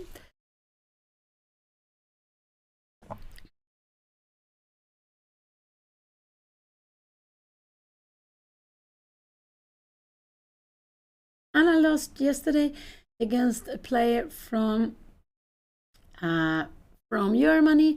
I think his name was it no, I'm sorry, I forgot the name from yesterday. He was rated like 1900 something, and he was very, very 1950 maybe, something around 1900 yesterday. And when she lost, yeah. So let's see what her opponent will play here now. That will be very, very exciting. It looks like he's on his way to move. Looks like he has already decided. And because if you want to play with the pieces, this one is standing, cannot go anywhere. The queen is absolutely fine. You want to get out with the bishop. To get out the bishop, you have to do something with the knight. So, and this knight can only go forward to e5 or f6. So I am quite sure he's going to move this knight forward somewhere, either to f6 or taken on e5. And I think we'll go knight f6 because he could have taken on e5 before, long time ago, when Anna only had one choice to take back here. So I expect him to play knight f6. Thank you. His name was Kasim Sinar. I'm not sure how to pronounce it, but yeah, that was his name. And that was the player Anna lost against yesterday. And we can see there are around 10, 11 players from Germany playing. Here in the background, we have Bassem Amin. He's the rated #1. He's playing, walking around there with a jacket. He's from Egypt, so of course Sweden is quite cold for him. He has been he has come to Sweden, to visit Sweden lots of times. He played for Team Sweden. He played actually for a team I'm also playing for. And he has visited Sweden lots of different times, playing chess here. And he is one of the 100 highest rated players in the world. And he used to be the highest rated player from Africa. I don't know, surely if he still is that, but his rating is like 2652, I think. Something like that. And he's close to 100 points higher than the second player. But yesterday he got an upset. He lost with the black pieces against a young player from Sweden, Axel Falkevall. And so he is one of those players in RILTON Cup with 1 out of 2 points.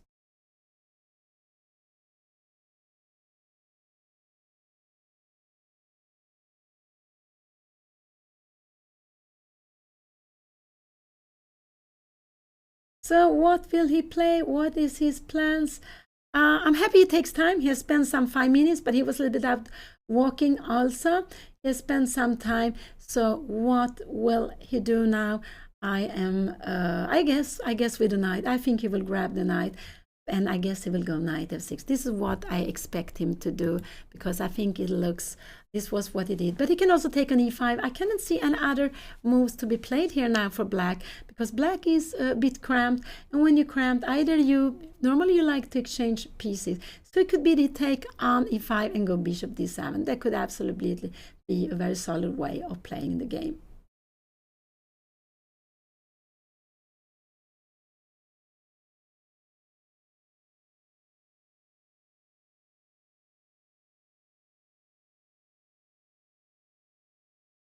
And remember, they are playing classical chess, but for each move they get half a minute.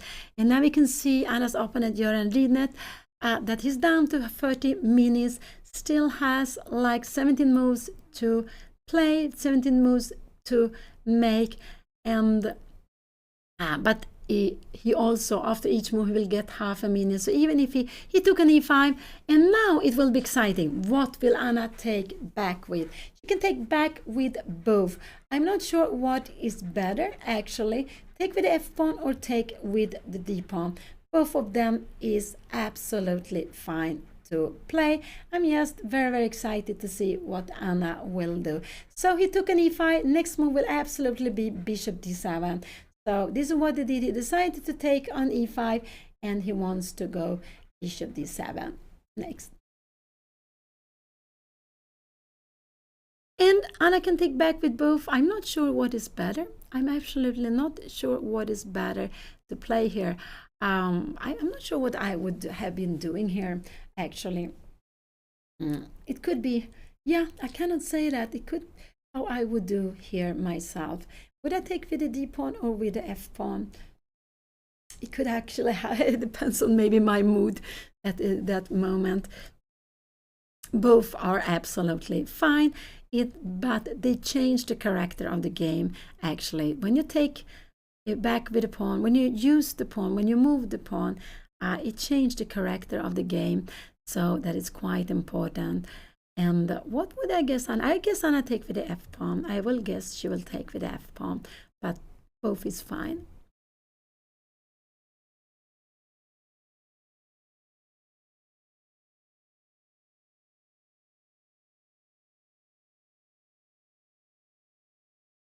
So exciting, so exciting. If Anna takes with the d pawn, her opponent can play actually go b5. This is a good move. This is actually a good move. And because now this would be a mistake, I would say. Would this be a mistake? Maybe not. We can go bishop b2. Yes, keeping everything under control here now. No, we cannot take back like this. So what did she take back with? What did she take back with? She took with f pawn. Now b5, and he played bishop d7 so quickly. I didn't have time. I didn't have time even to. He just blitzed it out. He felt the pressure. And now I think Anna will go a5 and b5. This looks very natural to play. We have a quite solid position for black. Black has kept the bishop pair. If the knight was here, this would be just a dream for Anna.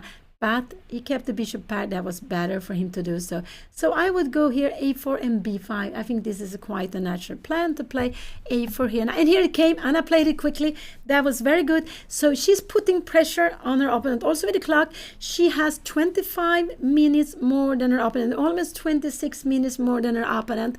And she has a little more space. It's close to equal, but a little more space.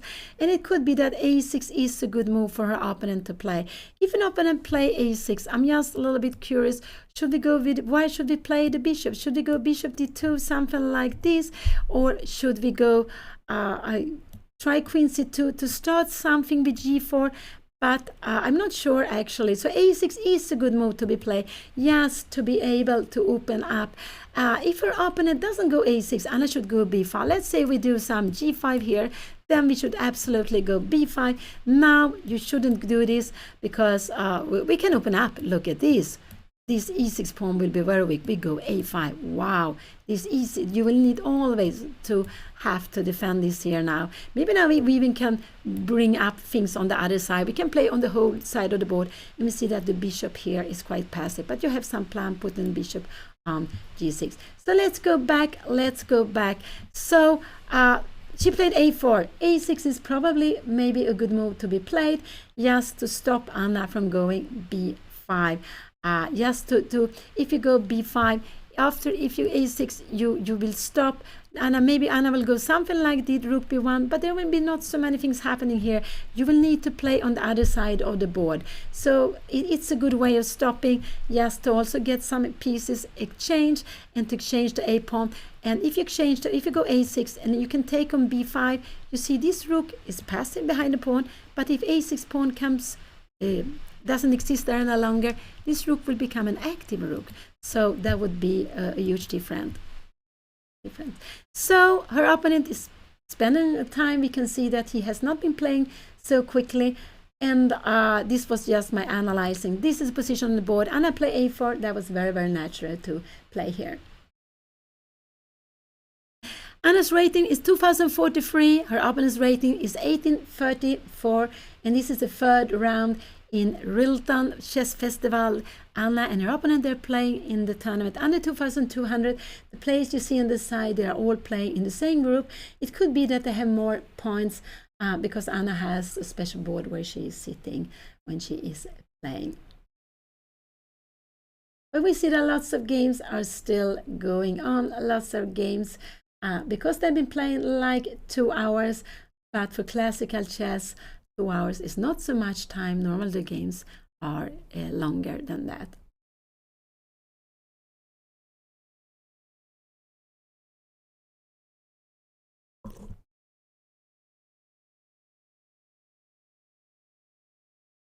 Yeah, this is the rating at the start of the tournament. So this is the rating they will use for the whole tournament. So even if Anna's rating will be changed 1st of January, what happened with her opponent's rating, I don't know. But Anna's rating will be changed. She will gain some points after the match with Udin. The rating which will be used for the calculation of this tournament is what the rating she has when it starts, and that is 2043. Now Anna went up, maybe to get some energy, or yeah, to drink something more, maybe go to the bathroom. And you see there is a quite huge playing area. We see just a part of it. The two groups are sitting in the same huge, big chess room, and you have water, coffee, and tea. I think they can get also during the game, and that is quite nice. That is also quite important, especially to have water, because you need it to have energy. It takes a lot of energy to play these games, absolutely. I think Anna has K20. When you're very young, you have K40. I have been playing for a long time. I'm not so young any longer. I have also passed 2,400. So I have K10. So you can have K10, K20, K30 and 40, I believe. Yes, I think you can have all these 4 different ones. And K40 will go 4 times as fast up and down, if I'm not mistaken. And for Anna, it's double as fast as it is for me.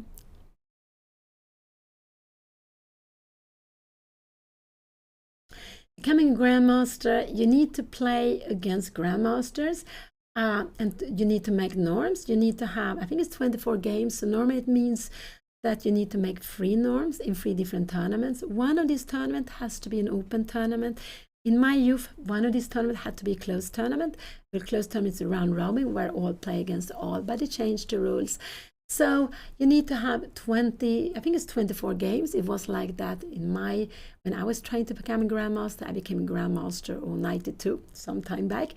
And you also need to pass 2,500 once. So in each tournament, you need to play at least against 3 grandmaster. The average rating of your opponent need to be, I guess it has to be over 24. Oh, now I'm a little bit confused, but you need to make a performance of 2,600 if I'm not wrong. If I'm not wrong, you need to make a performance 2,600. Could be I'm wrong, but I think so. He played Rook FB8. That was not a good move. That was not a good move. Now Anna should go B5, because if you go B5, can we go B6 here now? No, we take on B6. That would be good. If you take back with a rook, we go A5. You need to go back, and we would grab the pawn. So he played Rook FB8. But now Anna should just go B5. He can go Queen E8. I think this is what we'll see, and go Rook B1. He can go something like B6 if he wants anyway, but we should just stay here with everything, just to stay here.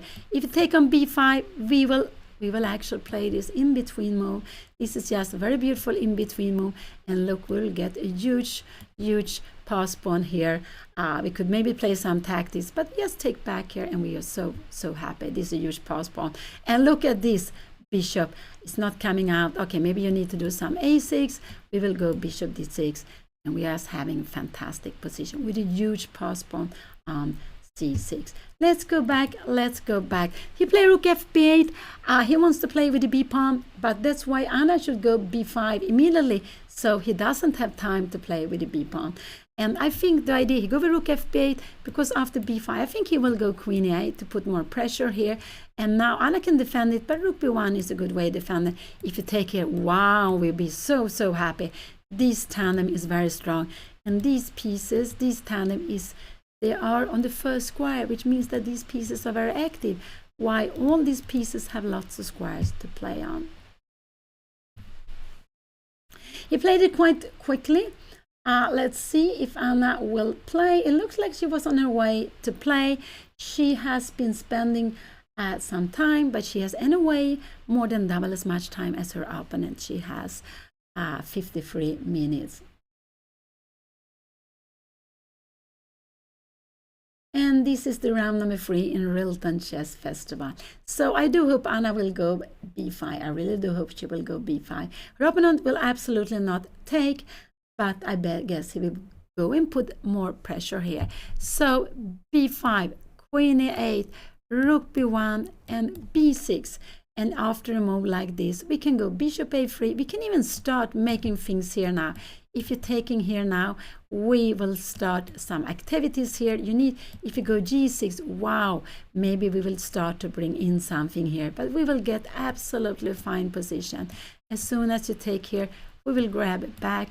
You can take with the bishop, but look at this, all of a sudden the rook is coming in. So it's just very, very good. So to win this game, I hope Anna go b5. I just like it, because otherwise her opponent not planning b5, but her opponent planning b6. So to avoid b6, he can go b6 afterwards. I like to put the pawn on b5, yeah, very, very quickly. We can see that her opponent like to move up between the moves. And yeah, everyone is different. I like to sit a lot. We can see that Anna is also sitting a lot when she's playing. Some people, yeah, they like to walk around, maybe a little bit rest between the moves, maybe look at other games, and maybe to think of something else between the moves. So I do hope to go b5, but it's not sure. Could it be that she wants to prepare it with something? No, it could be. But if she try to prepare it with something, we will see b6 coming, and now b5 is not. We will see something like this. And what will her opponent do here now? Could he go a5? Is probably a mistake, because we have b5. You take here now, and look at this. We have these fantastic pawns. This is a weak pawn, but we are going to get the pawn to b6. This is just getting great. And we will always be able to defend this pawn. We will go with the pawn to b6, and we will have a fantastic pass pawn. Wow, and this would not be able to play, because we would not only have one, we would have a team of pass pawns. Two pass pawns together, and they are very, very strong when they are together. The pawns together are normally stronger. So b5 is the move I'm hoping Anna will play.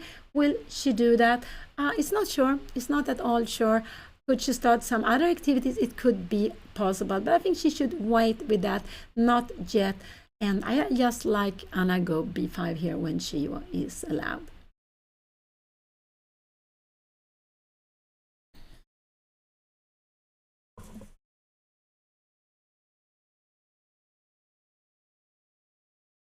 So it's close to 300 players playing in these two groups, RILTON Cup, RILTON under 2200.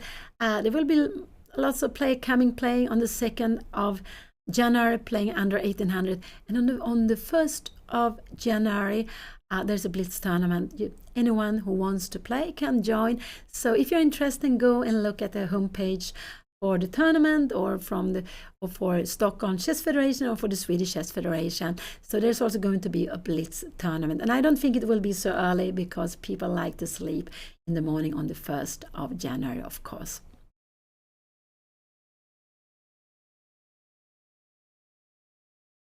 Yeah. Anna's opponent has now half of the time as Anna has, but it could be she will spend some time after his move Rook fb8, which wasn't the best move.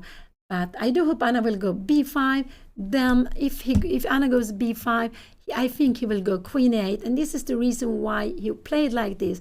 But then we can see that he's concentrated. Can he go b6? This is what I would guess he will play. But then we have this beautiful g4 move. I'm just wondering, can we go queen c2? Yeah, because if we go something like queen h5, we would just take on c6, and we would take on b6. All of a sudden, we will just win a piece. This would just be fantastic. So let's go back.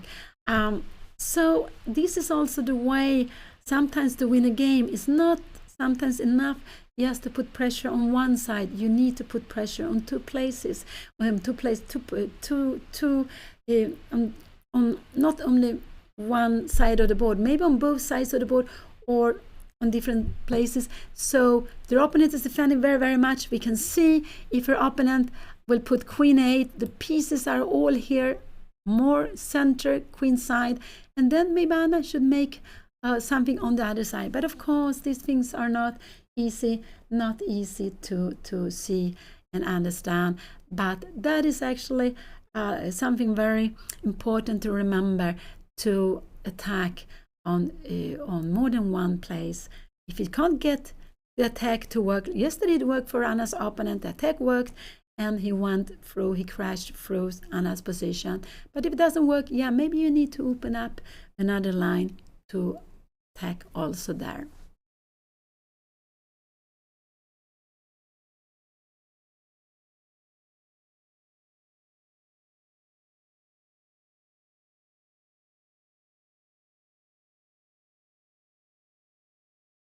During this tournament, they are playing 9 rounds in 10 days. They're going to play against 9 different opponents, and the pairing system is like that it's looking for a player with a similar points, that Anna, with similar, no, with the same points if possible. If not, will be similar points. And and it also will look so both of them can change color if it's possible. If it's not possible, one of them will have to change. So who Anna will play the next rounds depends on what happened this game in here. And of course, so if she wins, she will play against someone with 2 points. If she loses, she will play against someone with 1 point tomorrow. If she makes a draw, she will probably play against someone with 1.5 points. So it depends on her game, the result of today. So the pairing system is looking for always a new opponent also who has the right color, so they both will change color. Also looking for the rating.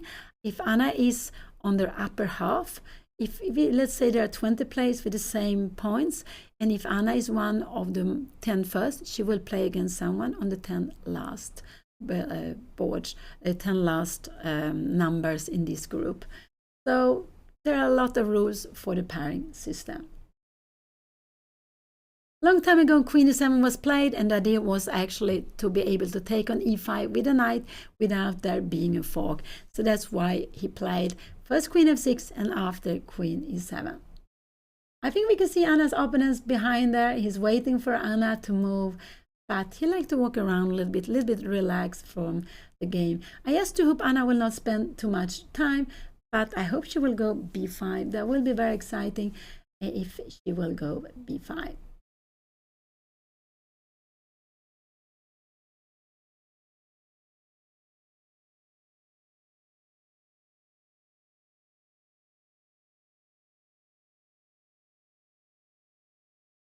You can see all players are sitting, almost all players sitting except Anna's opponent. They are in the phase of middle game. The games has been going for a little more than 2 hours, and many of them will keep on going for maybe 2 more hours. So chess can be quite slow, but it can also be the quickest game. You can imagine, when you play bullet, you play all the game in 1 minute, no extra time. It can be just very, very quick. And you can also play, of course, blitz, 3 minutes plus 2 seconds. So there are lots of different formats where chess can be one of the quickest game you can imagine, quickest sport, or it can be one quite slow game.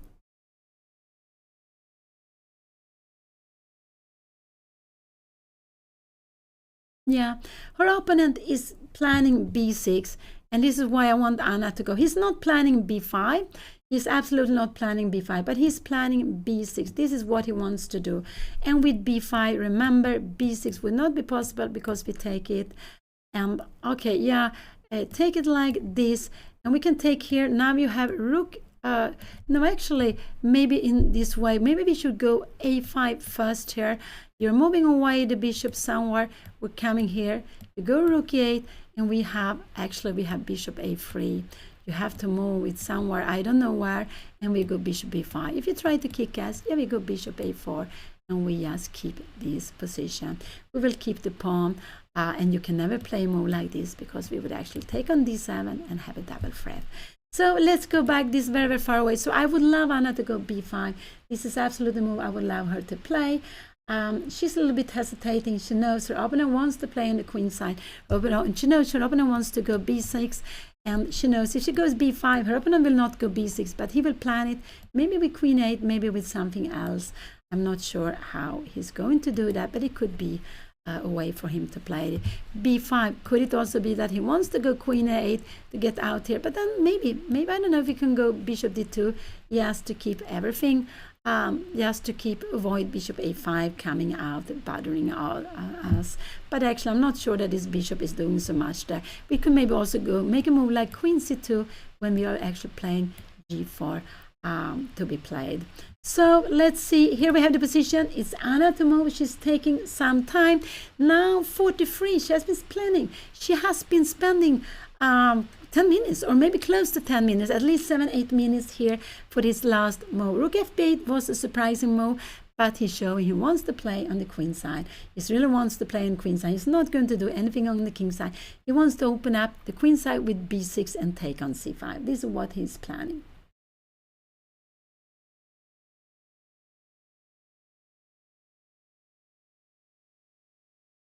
And so they're having classical game. They have lots of time. Anna still have 42, close to 43 minutes before the time control. So after 40 moves, they will get half an hour extra if they reach 40 moves. They make the 40 moves, then they get half an hour extra. And all the time they have this very, very important, valuable half minute per move. When they make a move, they get half minute. So even if they get time using all these 24 minutes for black, 42 minutes for Anna now, they will always get half a minute extra. And we have seen Anna playing with half a minute lots of time, but I prefer that she doesn't have that. I really prefer that she's not having that. Yeah, there is absolutely no problem with Anna's time. It's not in a hurry. It's more important she find a good plan. And that is what we have to do during the game, to find mini plans. We have to adjust the mini plans according to what our opponent will play.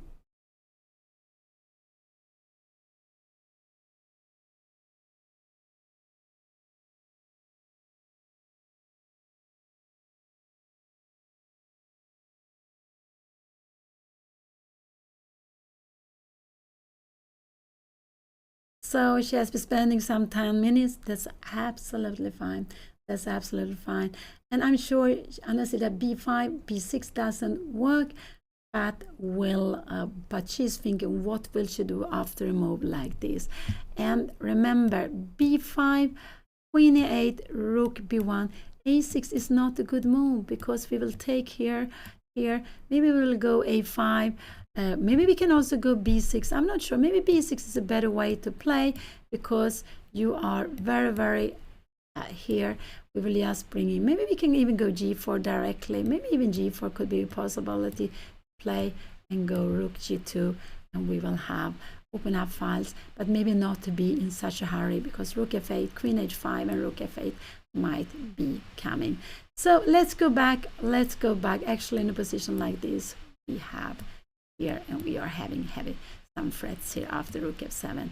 We are going to have some heavy frets. But let's go back. This is far away.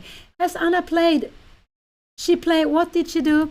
She played b5. I was very happy to see that. She played b5, and that's a good move. Here her opponent is back. What will he do? I think that's a good move, but it will be very exciting to see what he will do. b6 is not a good move to be played here now. b6 is absolutely not a good move to be played because Anna can take on b6 and she would actually winning some material. But I think he will not do that. I think he will put more pressure on b5. I expected him to go queen e8. That's what I expected him to do, some move like queen e8. And here we can see the score sheet her opponent has there. And a score sheet, yeah, we see it on the side, yeah, on the right side. And remember, yeah, they have to write down the moves, and that's also very good. So they also know that they have made, Anna made her 17th moves. Her opponent still has to make 24 moves to reach the control. For Anna, it's only 23 moves to reach the control after 40 moves. And so that's why they are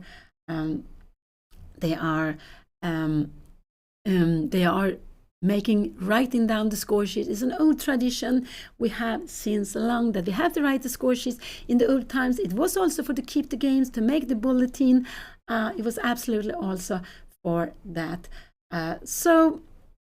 Writing down the moves are quite important still, so you will know how many moves that has been played on board, and also if there are repetition, you can show that. But these days we have the live boards. The game, at least Anna has a live board. There are very few live boards in Anna's tournament, but in RILTON Cup there are so much more live boards. I'm not sure all of them are with live boards. No, I'm not sure if it's like that, but lots of them are with live board in RILTON Cup first group.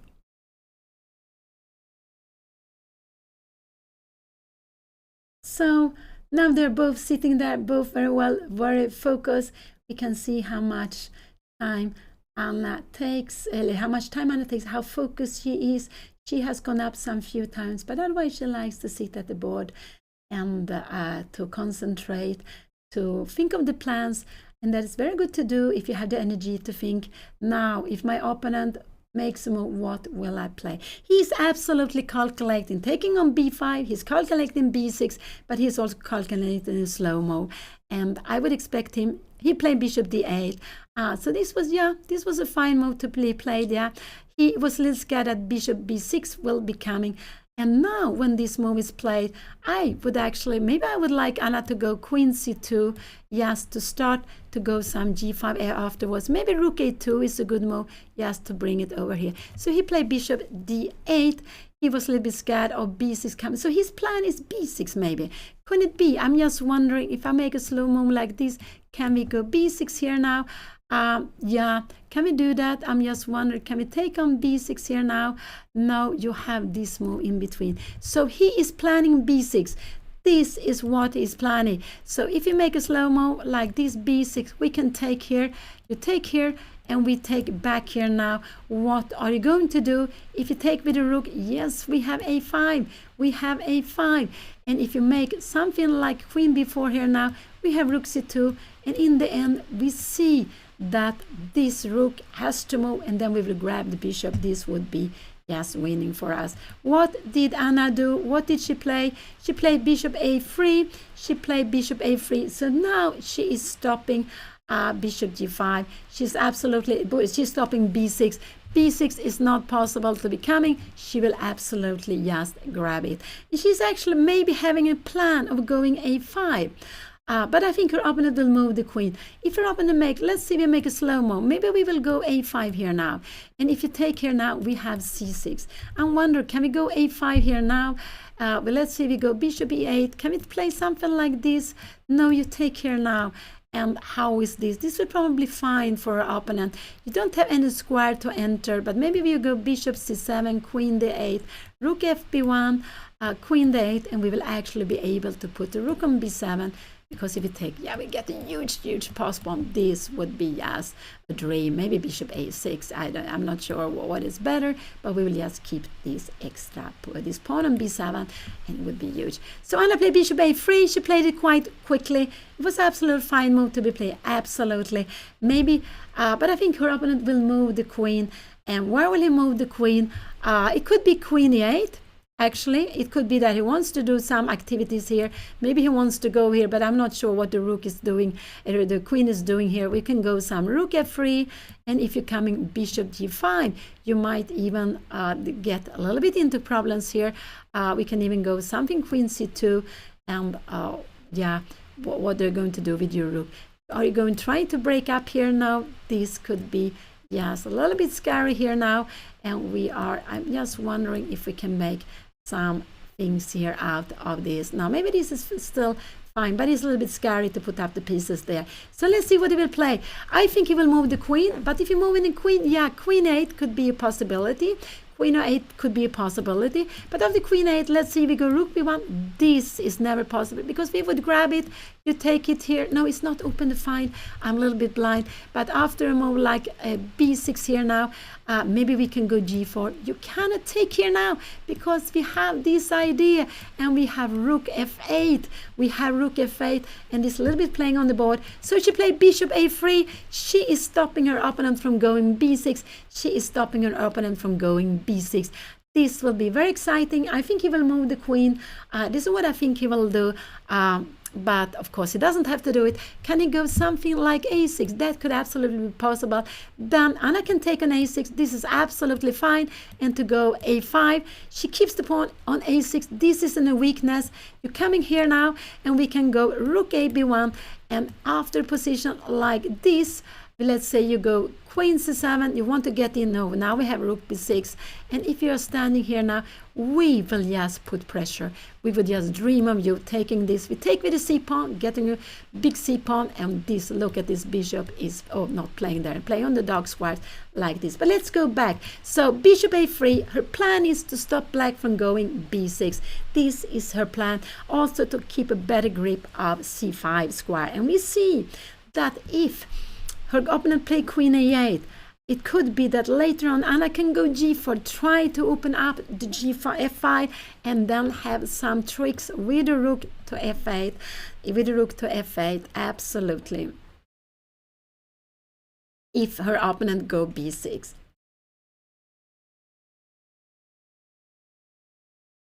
Yeah, so yeah, I'm Pia Cramling. I'm Grandmaster Pia Cramling. I'm Anna's mother, so I'm the one. I'm commenting on Anna's game. Queen 8 was played. So Queen 8, you got on the read, and he wants to play against this. Now I like Rook to b1, just to defend this. And if her opponent now go b6, I guess he will go b6. I like g4. Remember, re4 is a good move. If you take here now, we can take back. We can also take back like this. We're not scared. You take like this. Now we're grabbing a piece. So Queen e8 was played, and now I would like Anna just to defend it. I like Rook a b1. I want to go with this Rook, not with the other Rook, because I want to go with this Rook, and I want to have ideas going g4. So Rook a b1, I would actually expect her opponent to go this move, and here I would like g4. You need to go g6 here now. Maybe we can take here now. How are we going to take back? If you take like this, we have a huge post pawn here now, which could be very, very good in the game. I'm not sure where you're going. Maybe you're coming like this. We are bringing you back here, and we could even open up the position, because after this we have this huge check. So this is something fantastic. So Rook a b1 is what I do hope Anna will play. I hope she will go Rook a b1 because this Rook is very good here now. It's looking a little bit at f8. We have some plans of going g4 now more than before, because we have some plans of this. Let's hear b6, we go g4. Can you go something like queen g6? Maybe we can go, I'm wondering, maybe we can even go taking here now. If you take back, yeah, we will just take here. Yeah, you have a little check here, but it's no problem at all. This is no problem. You need to play this move, but what will happen after b7, bishop take b7, we are going queen b4, or we have so many threats. Look at that, we have a mate threat here, we are threatening the bishop, and you need to go bishop b6, but we will just go maybe a5. No, you have bishop a6. Wow, what, we have some tricks here now. Wow, oh, this is scary, but this is very far away. He has played queen a8. That was quite logical. I do hope Anna needs to defend. She should keep the tension. Remember, keep the tension. So Rook, she shouldn't take on c6. That would help her opponent. Don't take on c6. Rook a b1 is absolutely, I would say, a very good move. Not this Rook here, because this Rook on a1 is not doing anything. I want her to go Rook a b1 so she can use this, because we can see from far away, this is looking at f8. This is also looking at f8. I want this Rook to be here. It's active. This Rook is passive. So we put the Rook a little more here. It's getting more active, and it also defends b5. So Rook a b1 is the move I really would like to see Anna play on board. Her opponent is down to 18 minutes and a half. Anna has a little more than double time, but they have made 18 moves each. So her opponent is having to have 22 moves. So he has a little more than 1 minute to make 1 minute for each move to reach the control after 40 moves.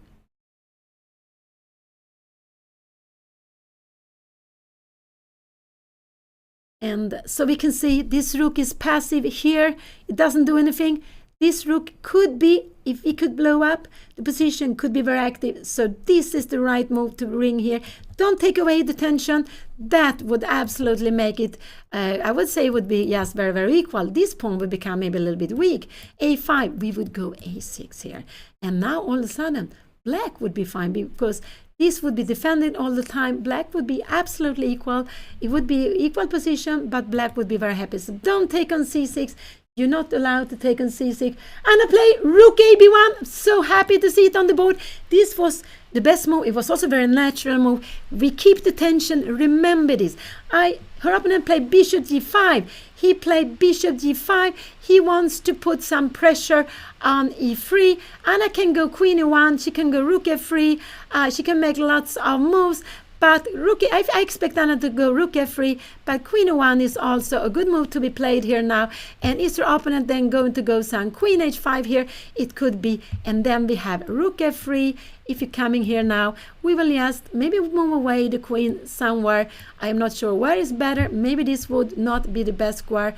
Maybe we should go some more active here. Are you doing some b6 now? Getting up? No. Then we are coming back. We want to open up here. So her opponent played bishop g5 very quickly. He want to put some pressure on d2. I expect actually Anna to go rook f3 here now. I think she will go rook f3. But it could be that queen d2 could be also be played. After queen d2, I think we will see queen h5 here. And then maybe I will go rook f3.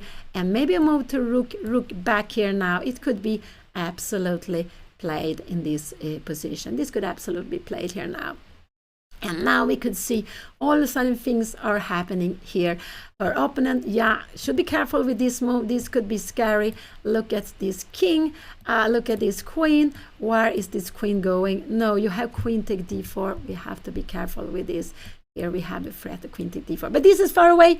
So her opponent played bishop g5. No, I didn't expect her opponent to go bishop g5. But he wanted to put a piece actively. He's planning to take on d2. I think maybe queen d2, maybe queen e1 or rook f3. I think Anna will go rook f3. This is what I think she will do. But let's see what she is going to play here now.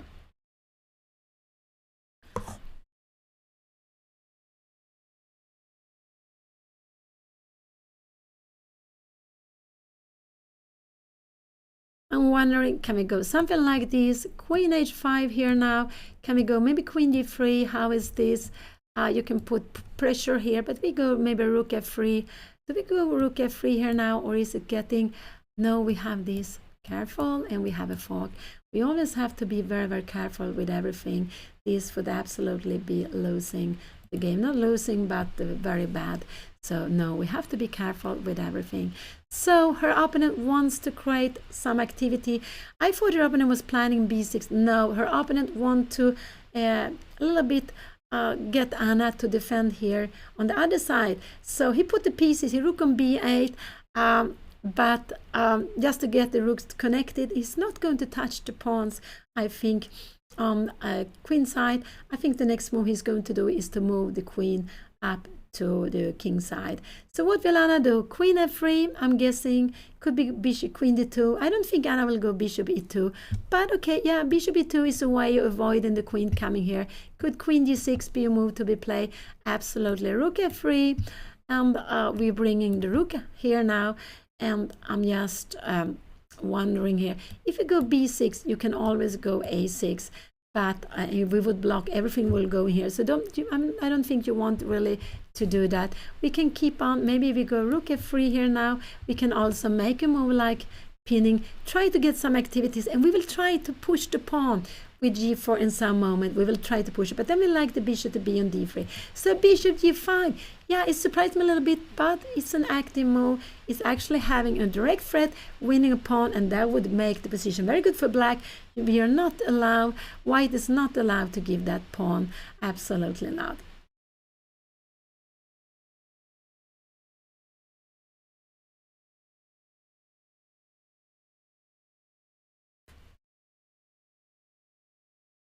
Anna is down to 34 minutes, and she has made, both of them has made 19 moves. They still need to make 21 moves in 33 minutes plus the half minute they have. So it's close to 2 minutes per move. Depends on how much time Anna will spend. But this was a little bit a clever move, because all of a sudden Anna was taking space, putting pressure on the opponent, and all of a sudden there's a threat against Anna's position. I expect Anna to go rook f3. This is what I expect her to do, but it could be that she wants to keep the rooks connected, but I expect Anna to go rook f3 here. This is my guessing. Anna should try to keep control of the board, because there were some ideas of tactics if her opponent went b6. He didn't do that, so I think Anna should just keep the tension. She played bishop e2. She wanted to avoid the queen coming to g6. But I was wondering here, if you go b6 here now, can we make a move like g4? Is this possible? If you take here now, we take on c5. Can you just take on b5? You will win a pawn here. We take this one, e take f5. We're taking on b5, and here this actually will be good, because the bishop on here was the bishop on d3, we would be fine, but this you will actually win a pawn. We will be better. Maybe we need to play like this and actually go, can we go rook take f5? No, we have queen e6, and we would actually lose on spot. This is bad. So bishop e2 was maybe not the best move. Her opponent can go b6 now here. Could it be possible her opponent will play b6? And if Anna takes on b6, what will he play? He should take on b5. Oh, wow. This is... Will he do that? Yeah, this could be possible to play a position like this. But here Anna can go a5. I think this is absolutely fine to be playing. And we can go maybe bishop b4, keeping the position like this. But we have bishop e7. And all of a sudden this is equal. All of a sudden this is becoming equal. We put here, we will go rook to a6. And we will have about an equal position here now. Yeah, this is getting me a little bit scared, actually, this position. So bishop e2 wasn't the best. It looks like it wasn't the best move to be played. It was better to play something else, maybe rook f3, but it was difficult. She wanted to avoid queen h5. Now b6 could be a good move to be played, because the bishop is better in g5 than it was before. Wow, that's not easy to see. So maybe b6 is a good move to be played, but wow. I'm getting yeah, that's not so easy to see. What do I expect her opponent play? I don't think he will go b6. I don't think so. I think we'll see queen g6 on the board. This is what I think he will do here. But it will be very exciting. He will absolutely not take on b5. He will absolutely not go a6, because after a6, remember, has he played? He played g6. Oh, he goes so quickly. He played g6. Wow. This was a little bit of a surprise. He played g6, and he has wanted to defend f5 better. This is what he wants to do, but now Anna can play lots of things. She can double the rooks. Maybe rook b3 is a good way of double the rooks, because you keep it here. If you go b6 here now, we can go rook c1 or rook fb1. This here, we're keeping everything under control. Taking here, I guess we will take with the a pawn, and we are having a good grip of everything. If you try to pin us, we will just move away the queen. Maybe queen a1 is actually a good way. We have some idea queen a3, and we have some idea of going after this pawn, but we have to defend on e3. So he played g6. He wants to make some small moves, but after g6, it means that this queen to come, maybe he wants to go queen f8, queen h6. Maybe this is his plan. But and he put in more pressure, but I think it was more a waiting move for him. He wanted to play quickly. He's down to 16 minutes, and we could see that I think he went up again. Yeah, he went up again. So g6, it came so quickly. I'm sorry, I didn't see that, but he wants to keep this pawn very well defended. That's what he wants to do. He doesn't want to make so many things. He doesn't want to do anything. So I would like Anna to double here. I like rook b3. I like, if you double, I prefer the rook on b3, because we keep everything open. We keep also the e3 defended. So if I double, I want the rook to be on b3, not on b4, not on b2. I like it on b3. So this is the move I like most. What more could Anna be thinking of playing here? She could make a little slow move like h3, planning to go g4 if she wants to. And after something like that, can we go g4? Yeah, I think that's possible. Can you go h5? No, that would probably not be so good, because this pawn could be coming weak. But it could also be that we will just go like this and just hope that you take, because in the end we will get lots of open files to play on. If we open files for both of them, we would love to bring the rook here. We have to do it a little bit. So this is why, yeah, this is a reason why rook b2 could be good, actually, to bring it over to the king side.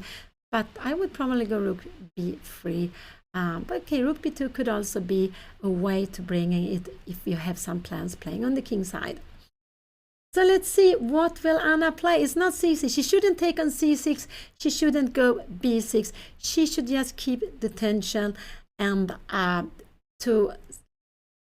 she just a little bit later on to try to open up on the king side, but not yet. Absolutely not yet. She's not really ready for that. Could she go some g4 moves? I don't know. Can we take here now? If you take back, could we just go like this? Now this would probably bishop take fine. Yeah, we would absolutely be fine. This would actually be very good for black. So now we have to be careful. But so g4, no, I don't like g4. We can plan it. It could be that Anna will go h3 here now, planning some g4 ideas. She has played. What did she play? What did she play? She moved the rook somewhere. I cannot see where did she go. What did she play? Rook b3. I think this is a very logical move because you keep this pawn defending on e3. You keep this pawn defending on e3. But it could be that she later on wants to go. I'm wondering here now. Let's see, we make some small move here. Rook b1. We just make just nothing here. Can we plan a5? Could this be a good move? Yeah, because when you're taking here now, we are taking back. And if you go a6, look at this. We have this beautifully going c6 here. We have a pin here now. This is just a tremendous pin, and we will win a pawn. I will just show you the pin, and here we would just win a rook, and that would be the end of the game. So let's go back. So Anna is planning rook fb1 and a5. This is her plan here now. She's planning rook fb1 and a5. She's not going to play and with the rook f1 and a5, she will also have queen b2. She could even be, no, yeah, but I think she wants to keep the queen because the queen defends e3 and rook fb1 and a5, she is starting to have some threats. So like I was showing you before. So what is her opponent going to do? Is he going to create something on the king side? I don't think so. I think he will make not some slow move here. Maybe bishop back, bishop h6, something like this. Bishop h6, but the bishop is more far away. No, I don't think bishop h6. He came back here now. And he's down to 15 minutes. 15 minutes for to make 20 moves. Anna has 19 moves to make in 30 minutes. Plus the extra time she gets. So she has about 2 minutes per move. Her opponent has less. Her opponent has like 1.5 minutes. He has less time per move. And what will he do? Will he play something passively? Anna is planning rook fb1 and I hope a5 to be coming. I think this is what she is planning. If you now go some b6, I think we just can go rook fb1. You take here now, we take back with the bishop. We get the bishop active. We keep the pawns together. We don't take back like this. This bishop keeps passive. This pawn gets weak when they're not together. They are stronger together. If you could start attacking it now, we can defend it. No, we want the pawns together. So we take back with the bishop and it will become an active bishop. Let's go back. Let's go back. Here we have the position on the board. Rook b3 this was the last move played on the board. I think Anna is planning to double the rooks and hopefully to go a5, a6 afterwards. So this is what I think is Anna's plan. I just will do nothing here just to show my plan. a5. If you're coming here, I want to go a6. And if you take here now, we can even go b6. We have a tremendous pass pawn. Taken here now, we take c to b6. You need to stop it here now.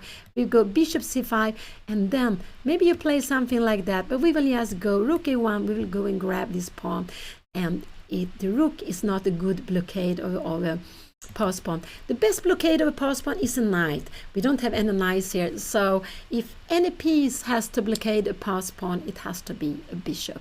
That is the best, because if it's a rook, it could be, it depends of course where it is, but if it's a rook, maybe it could be that the bishop could threaten it and it has to move away.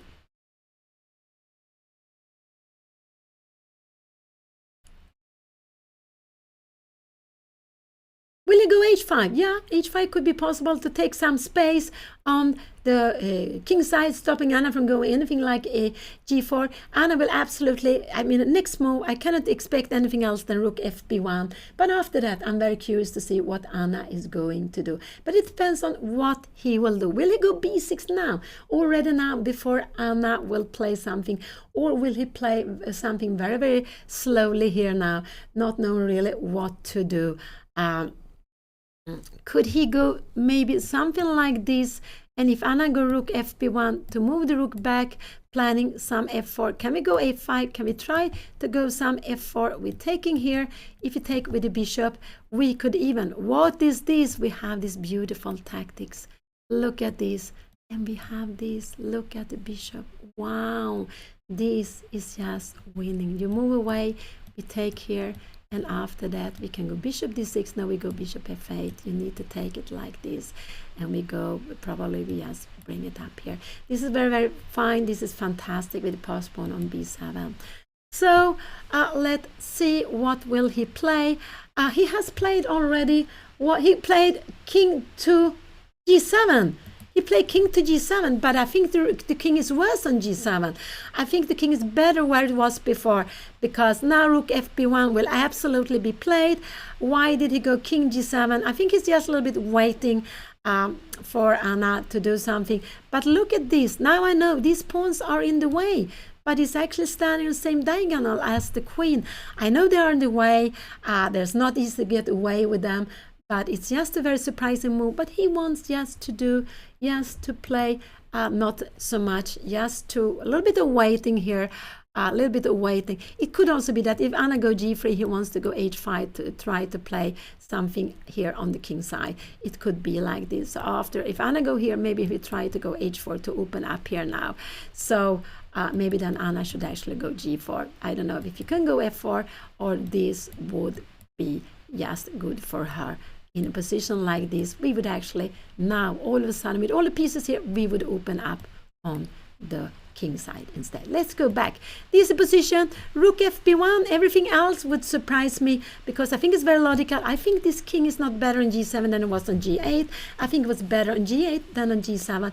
But yeah, that's what I think, because I would like to go rook fb1. If I get the rook to the 7th rank, I will actually pin a piece there. So I believe the rook, I believe the king is not so good there. But I think black doesn't really know what to do. And if he goes rook here, we are not scared of f4 coming. We will just grab it. We will come back. And after this, I think probably bishop c1 could be a good move. We can go even h4. What is, yeah, we could even go h4. Yes, so when you take it here now, we will grab this long diagonal. We have some idea, queen e3. Oh, this will be very scary for black. But this is very difficult. But rook b1, this would just help Anna, because she's active. She would just bring it back. Bishop here. I think actually we can also go bishop c1. And we will play on the dark square. We will put, you go something here. I think we will go rook f6, you go rook f8, and we will just bring in the next rook. And you can never take here, because we take back and it's a fork. So let's go back to the board. She played rook b1. I expect her to play. This was absolute natural move. She played rook b3. She's doubling. And what will her opponent do here now? I don't know what his plan was to do, but I think he wants to move quickly. So I think we'll see something slow here now. It could be, he could move the h pawn, but he will absolutely not move the b pawn. No, absolutely not. Not at all now. So what is Anna's plan here? Now Anna's plan is a5, not to take on a6. I wouldn't like her to take on c6. Her plan is a5, a6. This is her plan, to go a5, a6, and I would say that this king is a little bit worse. So let's see if we do something like this. This is Anna's plan. Taking here, we will take back. Taking here, we will come here. Queen d7. Look here, we have all the pressure here like this. Now queen d7, we saw it before. We have c6. It's pinned. It's just the end of the game, because you cannot take. We will take it. It's not check, but we will win a rook anyway. So let's go back. So rook fb1 was very good. Now Anna needs to plan a5. It's her opponent's down to 11 minutes. He has only 11 minutes on the clock. And it is his time to play. What is he going to do here now? What is he going to do here now? But he needs, he needs to move, he needs to find a plan, and it looks like he doesn't have a real plan. He's a little bit waiting, but be waiting a long time. It means that Anna has time to put up the pieces in a good way. She has doubled the rooks. She is going try to get through here, and to get through on the queen side, she needs to move her pawns, not take on c6. Her opponent will be able to block the position then. No, we don't want that. But with a5, a6 is coming, and we are blowing up the position.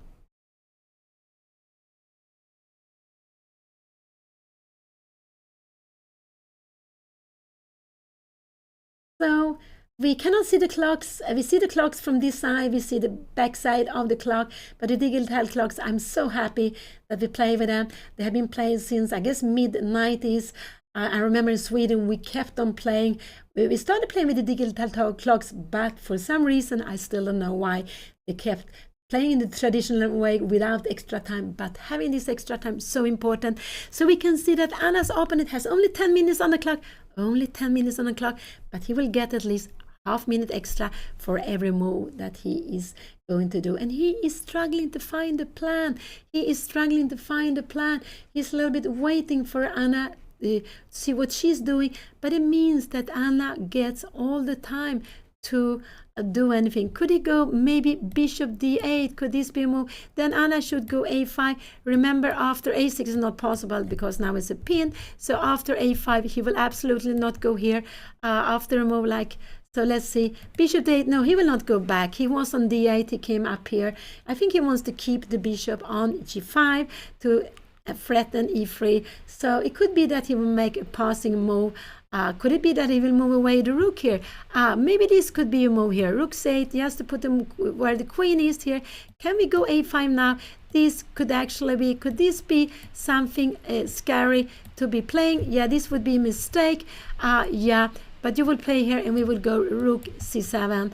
And in a position like this, we can even go c6, but this is difficult to see. The idea is after this, here and here, rook b8, we have to be careful on e3 because there are some things here. So rook c8 could be a move that he will play, actually, to move away the rook. It could be rook c8 that he will play so he can be able to take afterwards and put the rook on c7. So this is actually a move it could be expected.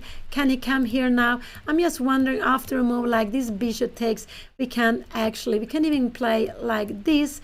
We're getting here, we check here now, and we get bishop b5. Where is this poor queen going? If you're coming here now, we will go maybe bishop d7. We are going to pick up this pawn, and we are threatening the rook. Yeah, this would be just fantastic.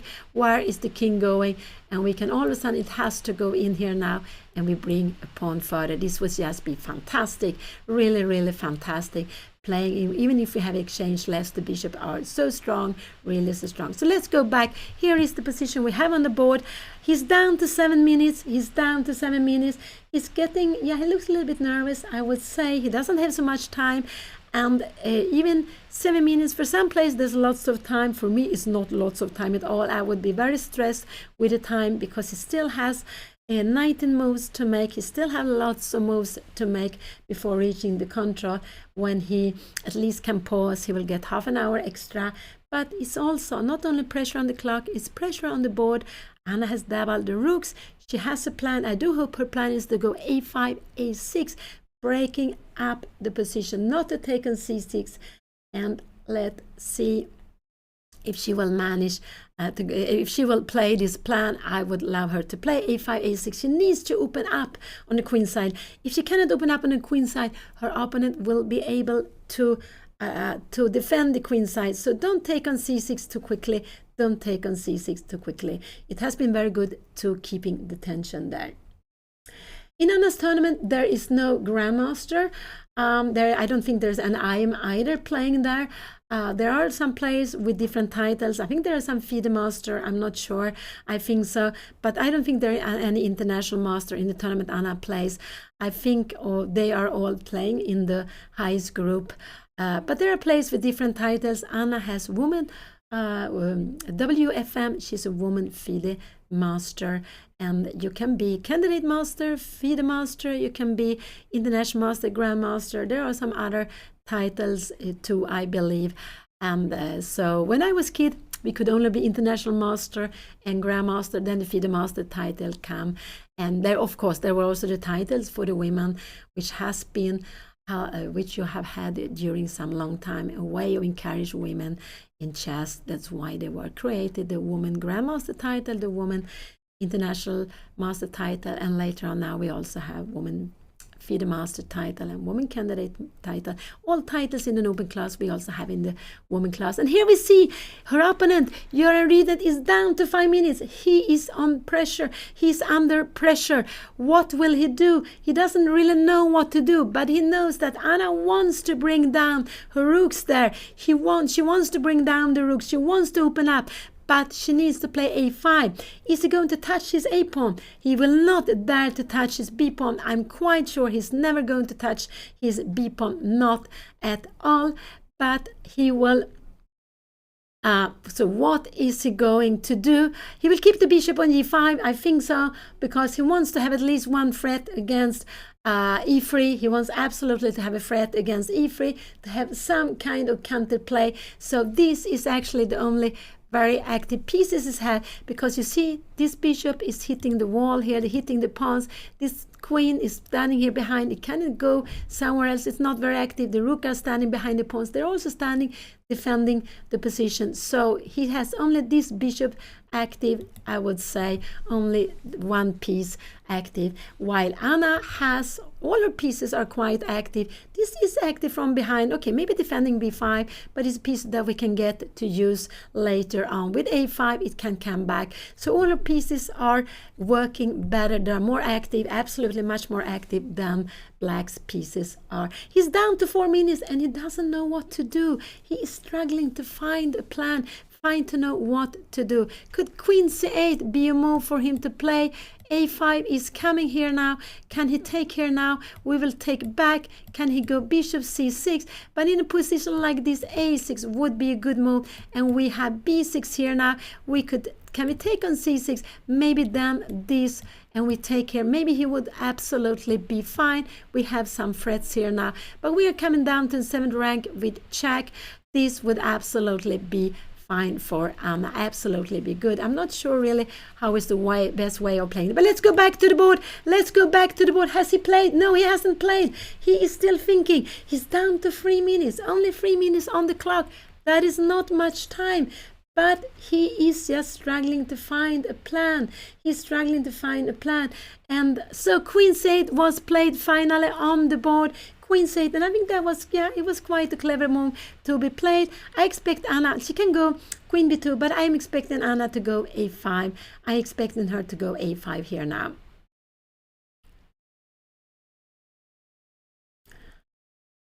She can also go bishop c1 if she wants to keep e3 defended, but a5 is what I'm expecting, just to open up the position. So let's see if she wants to. She can also go a slow bishop c1. She keeps e3 under control, asking what are you going to do. There's not so much you can do there, actually. So bishop e1, bishop c1 is also a move I would like, just to keep just to wait a little bit, to keep everything defended. And after bishop c1, you can go queen b2, and you are getting more pressure against the queen side. So bishop c1 is actually a move I like. I like queen c1 instead of going a5. I think I like queen c1. I have done the plan of going queen b2 and a5, and I will have my triple rooks. I will have tripling on the b line. But I want to start with bishop c1, because if you go bishop queen b2, we see this is hanging. No, I don't like this move so much, because we will not be able to go bishop c1 afterwards. So the move I would like most is actually bishop c1, and the plan with bishop c1 is to go queen b2, and after then to go a5. So this is what I would like to do. But a5 now directly is also absolutely fine. It's a way of opening up the position already now. So it's also absolutely fine. She played a5. Anna is just keeping on, putting pressure. She wants to go a6. What is the best her opponent can do? I think her opponent will take here now. Then Anna needs to take back. I don't think her opponent will play this. Remember, we have this huge winning move. c6 is not possible. So I expect this to be played here, and then bishop c6. This is what I'm expect to be played here now. And now you can go a6 now here, and if you take here, this would be a blunder. We take the bishop, we take here. Oh no, you need to take here. We are taking back. I think we can take back both ways, but I like to take back like this. And we have a rook on the 7th. Remember, rook on the 7th. And before doing anything else, we will just defend here. And here we have c6, c7 coming. This is just such a huge threat. How can you defend against this? Maybe if you go rook a8, yeah, we will just take the pawn. You need to still to keep it. Maybe you can go rook c7 here now, but we will just go slowly. Maybe rook b, maybe bringing this here now. Maybe even rook b7 could be good. Let's go back. Sorry, this is position. Anna play a5. Her opponent's down to 2 minutes. I'm sorry, I started analyzing and I forgot myself in analysis. This is the position on the board. Anna played a5. She is planning a6. I expect her opponent to take on b5 and to go bishop c6. This is what I expect her opponent to do. I absolutely expect her opponent to take on b5 and go bishop c6. This is what I think he will do. He can also go something like a6 could be possible, but we can take here now. We can go rook b6, and after a move like this, we don't care about this rook. We just say you are welcome to take it. We will get a huge pawn, and we are going to put a piece. We're actually going to put the queen. If you make some slow move, we will join in probably with the queen. Maybe we join in with this, and you will see you will be absolutely without pieces here and have to defend a6. Let's go back this position. What did he play? He's down to 1 minute and a half. Sorry, I went analyzing again. I went analyzing again. He needs to play something, and we can see that he is stressed. He is stressed. He played h5. He played h5. Now Anna will absolutely go a6 here. She will absolutely go a6, and if he takes an a6, she can take an a6 also. This is absolutely fine, but she can actually go b6, getting a passed pawn. She is getting a strong passed pawn. So let's see, will Anna play a5? Will Anna play a6? I do hope she's going for a6. This is absolutely a fantastic move to be played, a6. And remember, if you take here, we take back. And if you take here, we just take back. If you take something like this, we will absolutely just play this endgame. We're not worried about anything. We can even go c6. If you give a check here now, we will just need, very careful, this would just lose on spot. We would have queen e3. But let's go back. We have bishop c1, and we are all very fine. Let's go back. Will Anna play a6? She has 26 minutes. She has lots of time. Her opponent has only 1:47. She doesn't have to play quickly. She can play very calmly. She has huge advantage. She needs to open up, and the way to open up is with a6. She can start bishop c1 if she wants to, just to play something slowly before. That is also a fine move. a6 is also a good way, but not to go b6. After b6, a6 would be played, and that would be blocking there. Not take on c6. I would not be happy if it plays like this. This would not be so good. Her opponent would just be and we will do something like this, but we can go here, and all of a sudden we are blocking this. This would absolutely be fine. So don't take on c6. This would be a mistake. Go a6. a6 is huge, because the point is, it doesn't matter if you have 1 or 2 a pawns. We want this c pawn to become a big pass pawn. We want to take away the b pawn. We want to take away the c pawn. If you have 1 or 2 a pawns, it doesn't matter, because our pass pawn on c5 will be so much stronger. So this is what we want to do. Be ready to let you have 2 a pawns if we get away with the b pawn and the c6 pawn. So I do hope Anna will go a6. I do hope so. Not b6, not take on c6. This is very important. And so they are playing in this very beautiful chess festival, RILTON chess festival. Anna plays, and together with her opponent, with all the players you can see there behind them in RILTON under 2200. They are playing classical chess. It's valid for classical rating. Anna's classical rating, yes, now it's 2043. Her opponent's classical rating right now is 1834. And this is rating calculate for these games. The tournament will be calculated when it's finished. They're playing 9 games in 10 days. They're having a free day on the 1st of January. So they're playing today 2 more games this year and then 4 more games next year. Anna have, like her opponent, 1 point out of 4. The first game Anna won with white yesterday. Anna, unfortunately, she lost with black, and today she is playing with the white pieces. Her opponent, Göran Ridnet, he lost the first game with black. Next game he was white. He won the game with white, and today he's facing Anna with black. He is having very little time, 1:47. Let's see if, yeah, not go b6. b6 would be a mistake. Her opponent would go a6, and then this would absolutely be very difficult to get through now. Would be very, very difficult to get through. Yeah, absolutely. This would be close to equal. So this is not possible to do. Not to touch the b pawn. The p pawn is very good here. You need to touch the a pawn if you want to break through. You can go bishop c1 also. Play something slowly. But if you move any of these pawns, it has to be a pawn. Moving the b pawn would make the task much easier for black. It will get in close to equal. And what did Anna play? She played bishop c1. This was a very good move. She wants to defend here on e3. She is planning to go queen b2. This is her plan, to go queen b2. She is planning queen b2 here now. This is what she is wanting to play here now. So bishop c1, that's very fine move, and these moves are more difficult to play against. Anna plays a slow move, keeping everything under control. We have now bishop d8 was played. Now actually, but this is very difficult. Anna can even go e4. But this, how can you go e4? Now this is just tremendous. She can even go e4, d take e4. She has queen d4, queen e3. I think both of them are fine. And after g5, if you go something like that, you have rook g3, and we will just take on g5. But no, I don't think so. Anna will play on the king side. I don't know really. So the idea, if Anna goes a6, her opponent wants to go b6. This is what her opponent wants to do. If we take here, we can go bishop b6, and we are keeping a grip. So this is what he wants to do. He play bishop d8. But I don't think Anna can also go queen d2. I think this is a beautiful move. You are planning to go e4.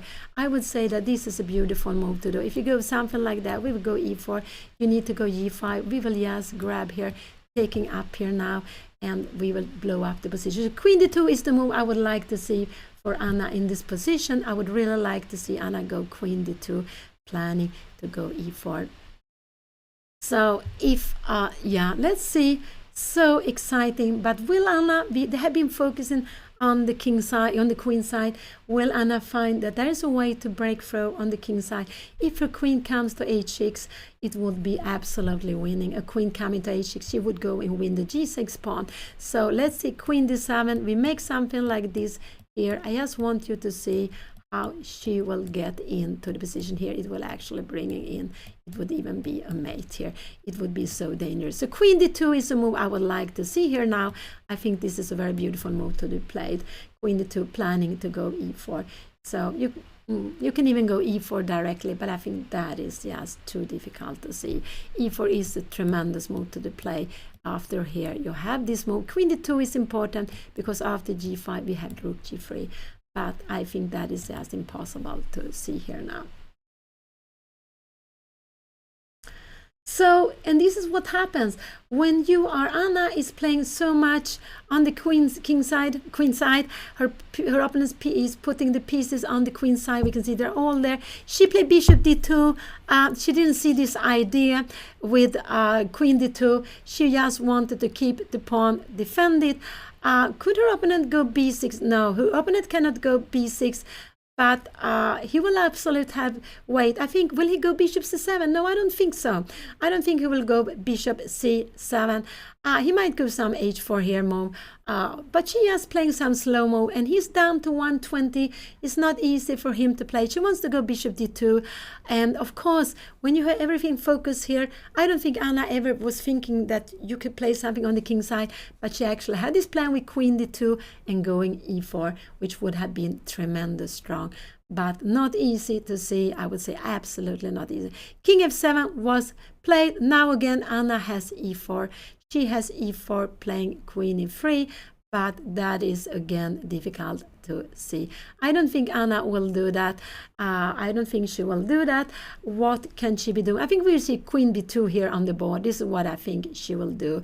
I think we'll see queen b2 on the board.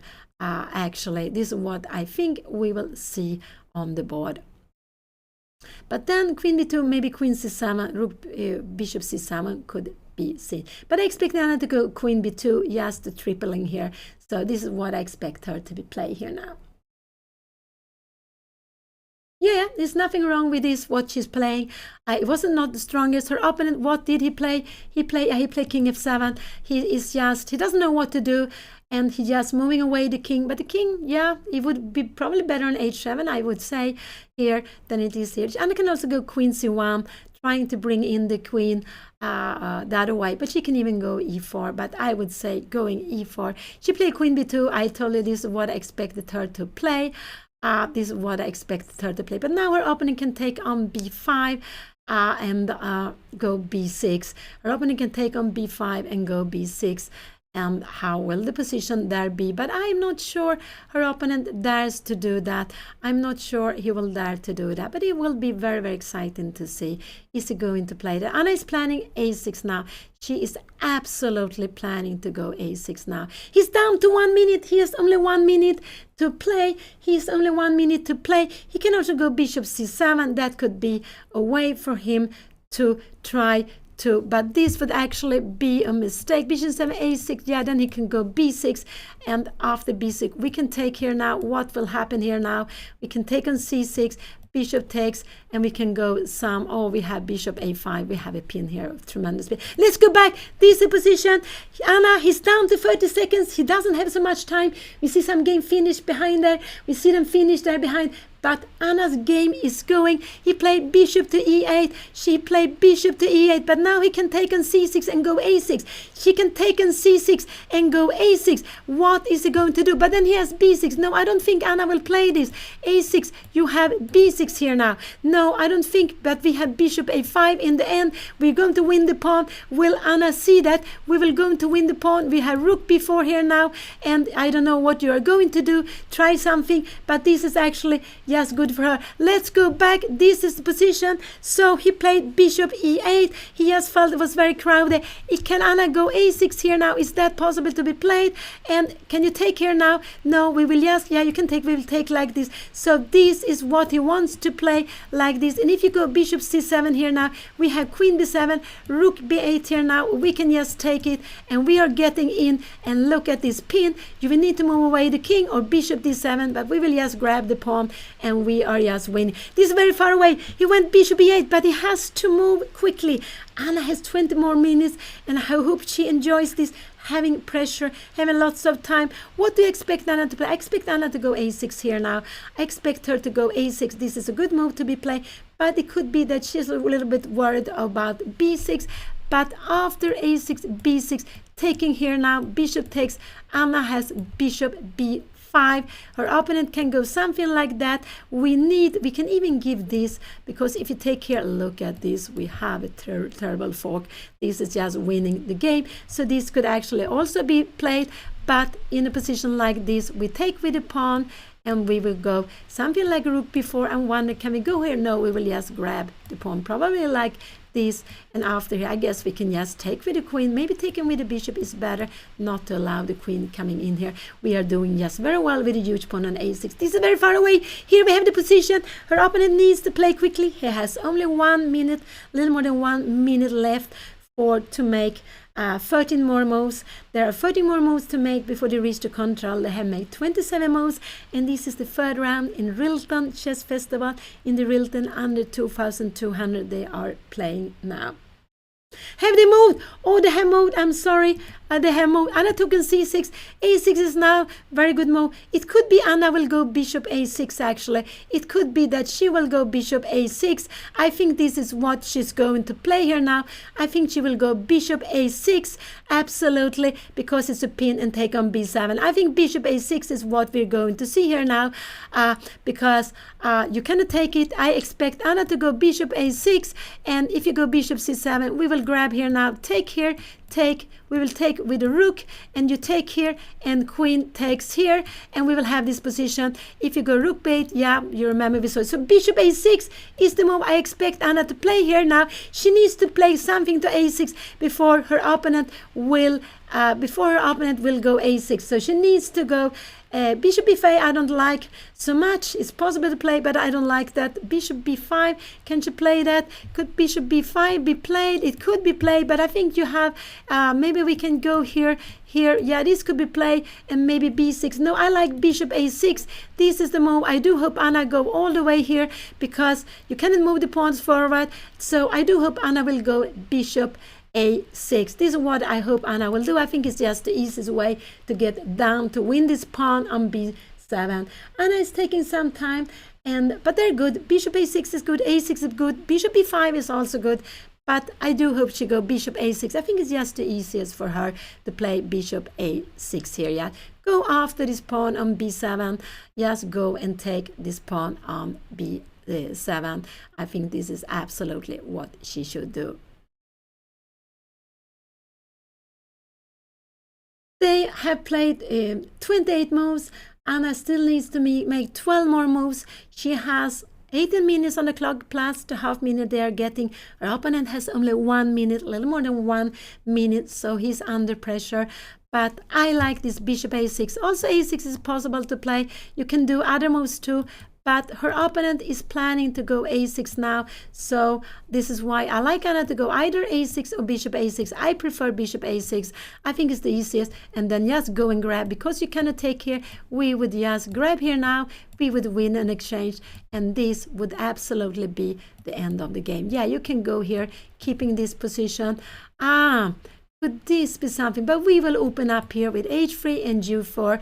You will need to keep these bishops like this all the time, but we will bring out in, you go something like g5, we will go g4, and if you go like this, keeping it close, no, we will get a way to get in here now. You see, we will get a way to get in. So let's go back. Nothing to be scared of, but it could be something analyzing, but no. Giving exchange is absolutely no problem. Absolutely no problem. There will always be a way to enter. You can enter then. If you can't enter on queen side, you will be able to enter on the king side. So it's absolutely fine for Anna to play. It's absolutely fine for her to play. And now, so a6 or bishop a6, these are the two moves I would like her to play. She can play something else also, but then I think her opponent will go a6. It will make everything more complicated. So I do like, I want her to go a6 or bishop a6. These are the moves. And I think bishop a6 is absolutely the easiest one. I think so. It is good Anna has time. I think also it's very good she has time, and that's why it's so important to try to use your time quicker. So when you come to important moments, you feel it critical moments, you have the time to use it, so that you don't have to rush to play too quickly, and especially not when you are having a good position. If you're having a bad position, yeah, then okay, a little time, it makes it more difficult, but sometimes you can get your opponent to start playing too quickly. So in old times they said, if you had a bad position, maybe you should get into time trouble. Just hope that you will lure you up, you will hope to escape somehow. But in a good position, no, it's good to have the time to make the right decision. So they have played 28 moves, still 12 more moves to make before the control. Both of them, Anna and her opponent, Göran Riedner, they have 1 out of 2. 1 out of 2. This is the third round in RILTON under 2200, the second group in the RILTON Chess Festival. The first group is RILTON Cup, where most of the players have more than 2200. There are some exceptions. There are some grandmasters playing in there. There are some very strong players playing in there. There are lots of players from different countries, I think from 35 different countries in this group under 2200. There are players from around 22 countries, I believe. So here, I do hope Anna puts something on a6. I do hope she puts something on a6, but I would love her to go, yes, bishop a6. I think Anna played nicely with the bishop c1, bishop d2. She was not in a hurry, yes, keeping control with everything. And here, when you win a game, you get 1 point. A draw, you get half point. And if you lose, you get 0 points. It's the normal way of scoring. In some tournaments, there is actually a tournament being held in Karlstad, another town in Stockholm, where I think you get 3 points for winning and only 1 point when you make a draw. And I think this is their way of encourage people to keep on playing. But the normal score is 1 point for winning, half point for draw. And if you lose, you get 0 points. They are getting 36 extra per move. Anna is down to 13 minutes. I don't know why she's down to 30 minutes. I get a little bit nervous, but she has such a beautiful position. She played bishop a6, and I think this was the easiest move to be played. Absolutely easy move. She's going to take the pawn on b7. She's just going to take the pawn on b7, and there is just nothing her opponent can do. Her opponent cannot save the pawn in any way. He cannot save the pawn in any way because his pieces are so passive on the first rank. You can see on the first rank we have all these 4 pieces, and now he's down to 42 seconds. He doesn't have so much time. If he moves the pawn further, yeah, Anna will grab the queen. If he takes the bishop, Anna will win in exchange, and we can see she will be able to enter with the pieces. She will absolutely be able to enter with the pieces. So this is absolutely a fine position for her to be played. Her opponent, he played king to g8. Now Anna can just take on b7. He just put the king on g8. He didn't want Anna to bring out the pieces with check, but now this is happening, what I said. The b pawn will be gone. This is going to be a huge passed pawn. Anna can actually take with whatever she wants, but it's normal to take with the bishop. She could actually also take if she wants the other way. Everything is fine, but that would be just unnecessary to play like that. Yes, bishop take b7, and I think this is what we will see. Anna is on her way to move. She is on her way to move, and she play bishop b7 very calmly, and that is also, of course, very good move. And we shouldn't forget that even if you have half minute per move, you need to write the score sheet. Really need to write the score sheet, and that could be quite stressful with little time. In old times, so they took the bishop. Anna, she could actually go a6 there if she wanted to. She could actually go a6, but we have bishop b6. No, that would not be good. She was just taking back here now. Anna now is threatening to win, so maybe bishop c7 could be played, but then Anna will go a6. She will go a6, and she will bring in her queen. So bishop c7, we will have a6 on the board. Now Anna is threatening, and we have it. And now I just think a6 is a fantastic move to be played. You will go a6, bishop b5, queen b5, queen c6, and we are bringing in the pieces.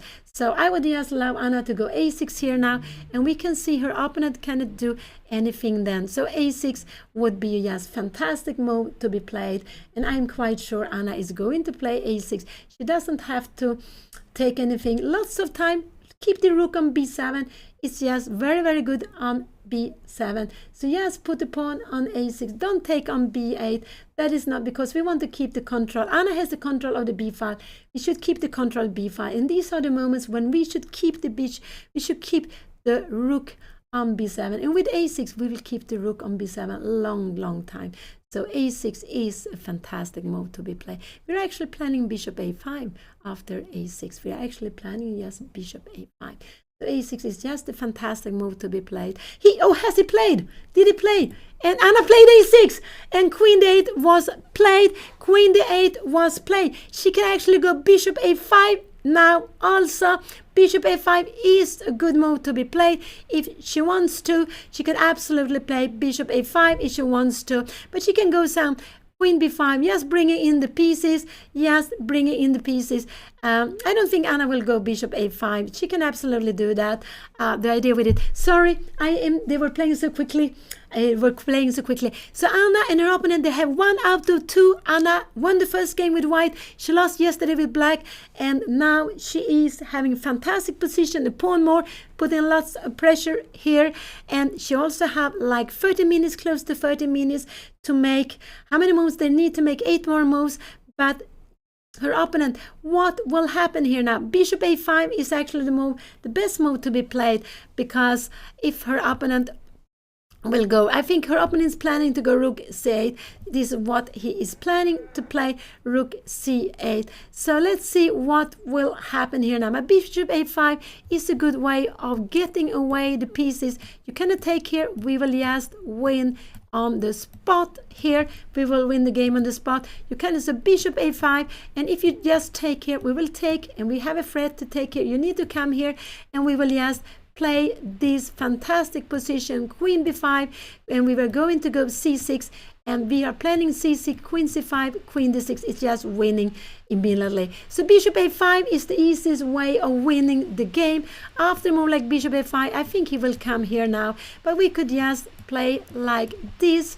We could just take everything like this, and we could go queen b7.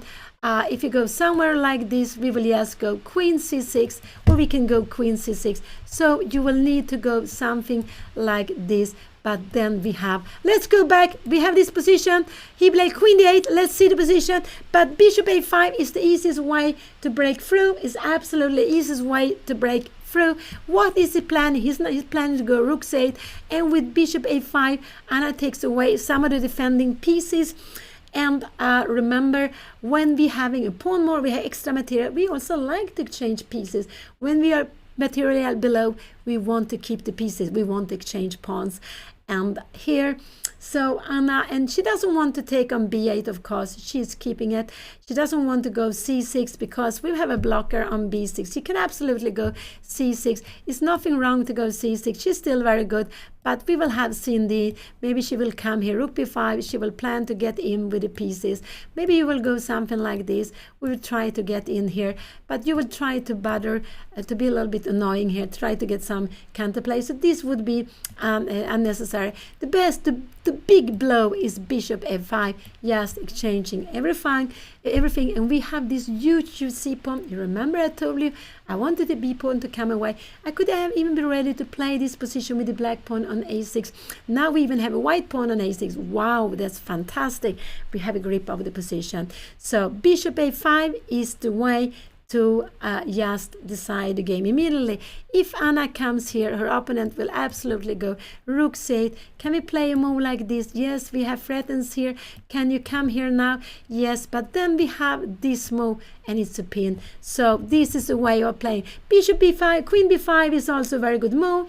I would say queen b5 is a move I like also. Maybe queen b5 is an easy way to play. We are going with the queen to c6, maybe c6, but bishop a5 is also absolutely possible. Absolutely possible. Both of them are very good. So yeah, so I would like to see one of them, bishop a5, but queen b5. I think queen b5 is very nice. We have this. We're coming here. You don't have time for this because we have a check here now, and we will soon pick up the bishop. So that is not possible. Let's go back. Here we have the position. Anna is down to 9 minutes. She needs to make 8 moves in 9 minutes. And I like bishop a5. Absolutely. Queen b5 is also a good move. These are the moves I like. Queen b5 is maybe keeping more control because you don't have anything for black to try to make a counterplay. But I will just show you that the move, this is not anything. And Anna played, what did she play? She played bishop f5. She played, and this is a typical, I would say, Anna, she played this very good move. She's a player who likes to calculate. She sees that she's not losing the bishop. Because her opponent cannot take, absolutely not take on her opponent, can absolutely not take. He played bishop c8, rook c8 immediately, and now Anna can just take on c7, bring in her queen, and she is absolutely controlling the game. She is absolutely controlling the game, and this is just a fantastic position for Anna. So this is just take on c7 and then bring in the queen to b7. Her opponent will absolutely go maybe queen d8, but then we have queen c6. So just exchange the pieces on c7. Anna is on her way to move. I can see this, and on her way to move. She still has 9 minutes. 7 move for 9 minutes, like 1.5 minutes per move. That is absolutely very, very good. In old times, there was a saying you should have at least 5 minutes. She took on c7. That was very good. Her opponent needs to take back. She can go rook b8 if she wants to. Yeah, this is also a good move to be played. And rook b8 if she wants to. This could actually be a move to be played. Yeah, it could be that Anna will go rook b8 here in this position. This could actually be a move to be played, or she would take in queen b7. Both of them are very, very good. Both of them are absolutely fine here. She wants to change some pieces. So what would I do? I would probably go, I would probably take c7 and queen b7, because I'm attacking the rook and attacking the queen. But I would absolutely change or go rook b8 in this position. And we see in the end, Anna has this huge pass pawn. Without this pawn, it would be a completely different story. But this is the winning pawn here. It's huge. It's a pass pawn. It's defended by d4. Remember a long time ago when Anna took back with f-take e pawn, e5. That was a very good move. She couldn't play the same way if she would have had this pawn structure. But she has this pawn structure, and the c5 is a huge, huge pass pawn. I think Anna is calculating rook b8 or rook takes c7. I think one of these we are going to see on the board. What she's choosing, I don't know. If she goes rook b8, we will absolutely see rook c8 on the board. I'm quite sure this is what is going to happen. This is what I think we will see on the board. But it's absolutely fine. And then she changed. Actually, maybe it's better to change on c8 and go queen b8. Yes, planning to take on a7. It's just, she took on c7. That was absolutely good. Her opponent needs to take back. Anna will bring in her queen to b7. There are still, now there are only 5 moves to make. Only 5 moves to make to get the control. Anna still has 8 minutes. Here we have the move. Her opponent can absolutely not take here, because then she will get 2 pass pawns. So he needs to go back. Now I like actually queen c6. I think it's a very good move to play. Queen c6 is what I would play here in this position. I'm going after the c6 pawn. I'm going after the e6 pawn, sorry. So I would like to play this move, threatening here, but also with queen c6, I open up for the rook to be brought in here. So I would absolutely go queen c6 in this position. This is what I would be playing here now. I would go here, queen c6. This is what I would be playing. And if queen c8, I would go queen d6. I would keep the queens and playing rook b7. It would just be nothing her opponent can do. This is a tremendous position, fantastic. And this e5 pawn is also very good. So I would go queen c6 here now, putting pressure. Has Anna played? No, she's still thinking. She's on her way to win. I think we will see queen c6 on the board. It's just such a natural move. And here we have it on the board. She is putting threats here, trying to win this pawn. She will get the huge extra pawn. But she also planning to bring in the rook here. If rook b8 is coming, and this is possible, this is coming, Anna will actually, what will she be playing here now? She could actually be playing a move like this. And after a move like this, we have queen here. And when you take here, we have this in between. And we would take. Let's go back to the game. She played it. I think we see rook b8 on the board. But after rook b8, the easiest way to play is to go queen rook b7. You cannot take, because we will take back and get a huge pawn. This pawn is going to queen in just very, very few moves. So I think we will see her opponent now has 2 minutes. I think we will see rook b8 on the board. And what will Anna do there? What will she play then? She can take on e6, she can go rook b7, she can play lots of different things.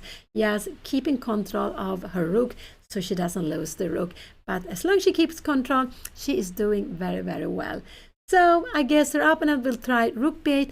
You cannot defend this with king f7, because we will just bring in the rook with tempo. It doesn't help that doesn't help. If you go queen here now, you can play this, but then Anna, yes, can come here. She will go rook b7, and if you try to defend here, we should stop marching here. We will go, you cannot do anything here. We will come here and rook b8.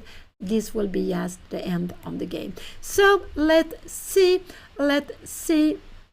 what he will do. He is down to 1 minute, but the problem is not the time. I would say the problem is that Anna has such a winning position. The best try he can do is rook b8. I think rook b8 is the best try he can do, just to try to get somehow. But then after rook b8, I would go rook b7. I think that's the easiest way to play. I would absolutely go rook b7. I think that's absolutely the easiest way to play. And we can see that Anna has huge pawns. This is a huge pass pawn.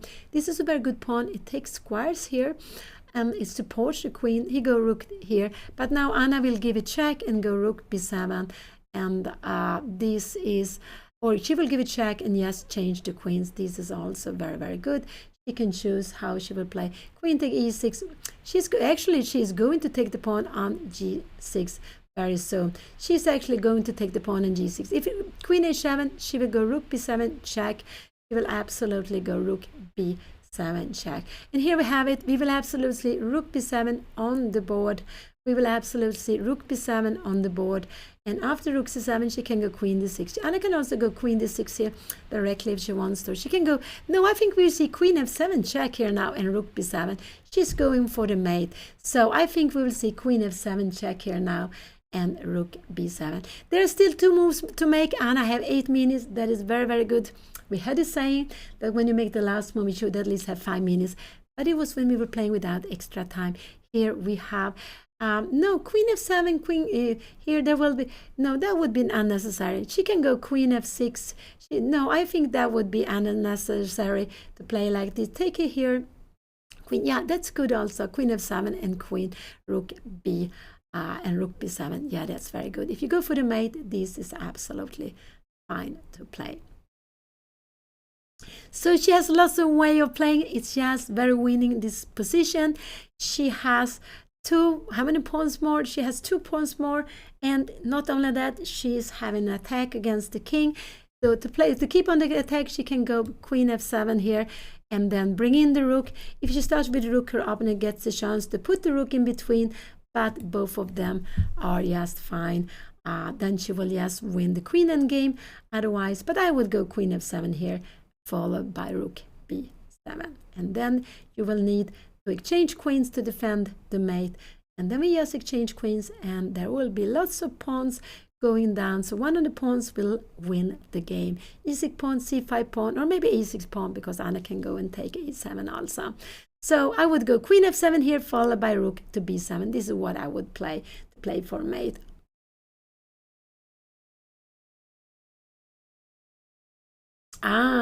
She would be scared. This is what she is thinking of. Will she be scared? There is something coming here, but there's actually no problem at all. So she's thinking, will she play this? She can see check here coming, and if you go here, her opponent will go queen here for, and it's after check here. Yeah, we are not escaping here. We need to come back, but in a position like this, we can actually play here. We have h4 taking here, and we coming here, and can we play in a better way? Maybe we just go queen to g6, and we don't have anything more. It's just a check here. Let's go back. So rook b7 is absolutely fine to play, but queen f7 is fine to play, but it could be that Anna will go rook b7 first of everything.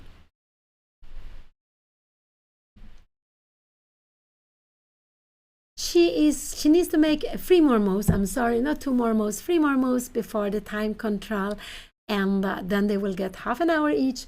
So yes, don't forget about time, and don't forget about time. Yeah, this is also one way of playing. Check here, queen is 7 here, and we go h4. It's only one check here now, and then you will need to play this. But we don't go queen d5, we have a mate this way. That is also a very good way of playing. Thank you for telling me. So has Anna played? Whatever. You can go, if you go Rook B7, he can choose to go up, or he can choose what he wants to do. So just hope Anna doesn't spend so much time on this. It shouldn't be. It's just, everything is just fine.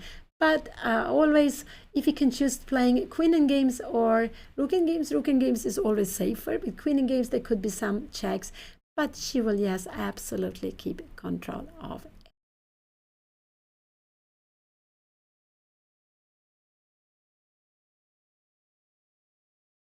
Yeah, and I can go queen d6, but I think after queen d6, her opponent will go queen a5.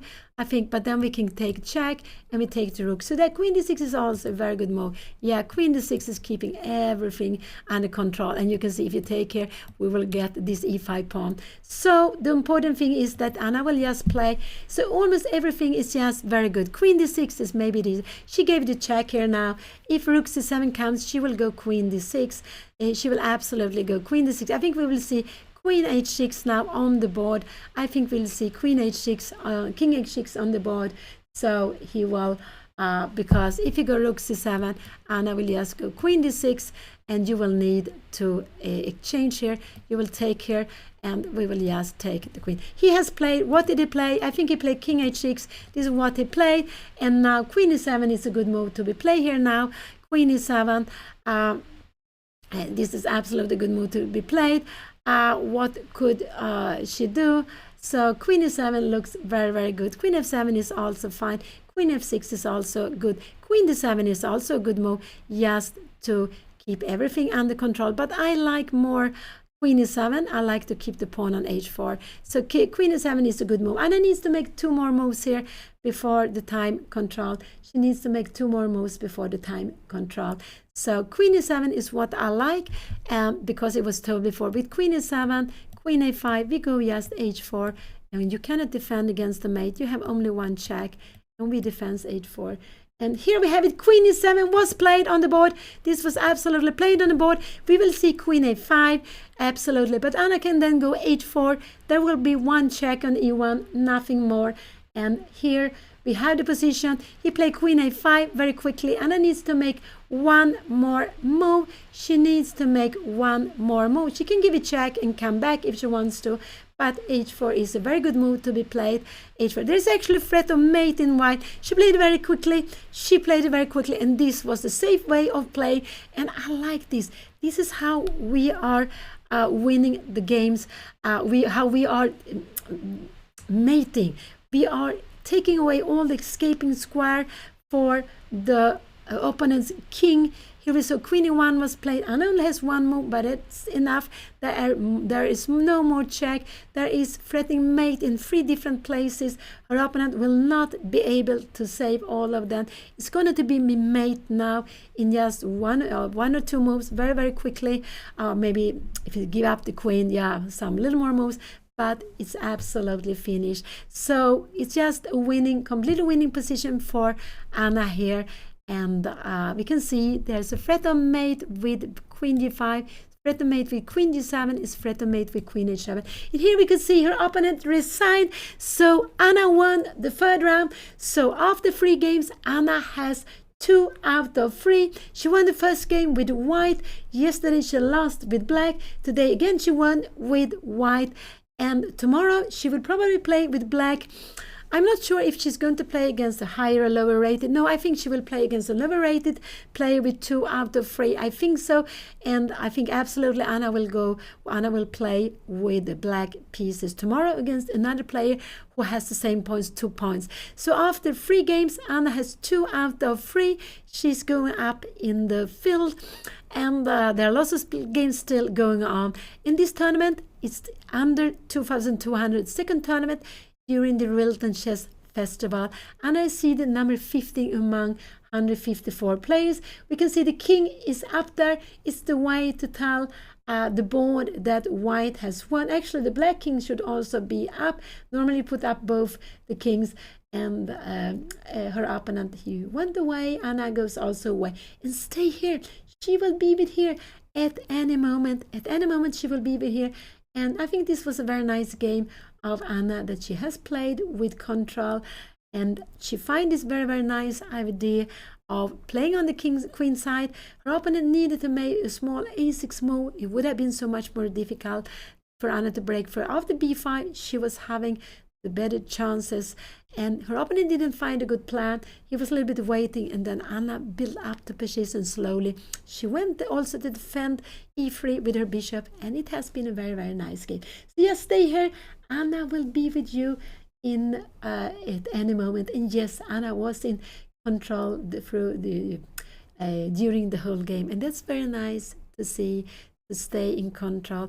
She played also with good time. She has 4 minutes left, and she has made 40 moves, and that is just. So that was a very, very nice game to see here today.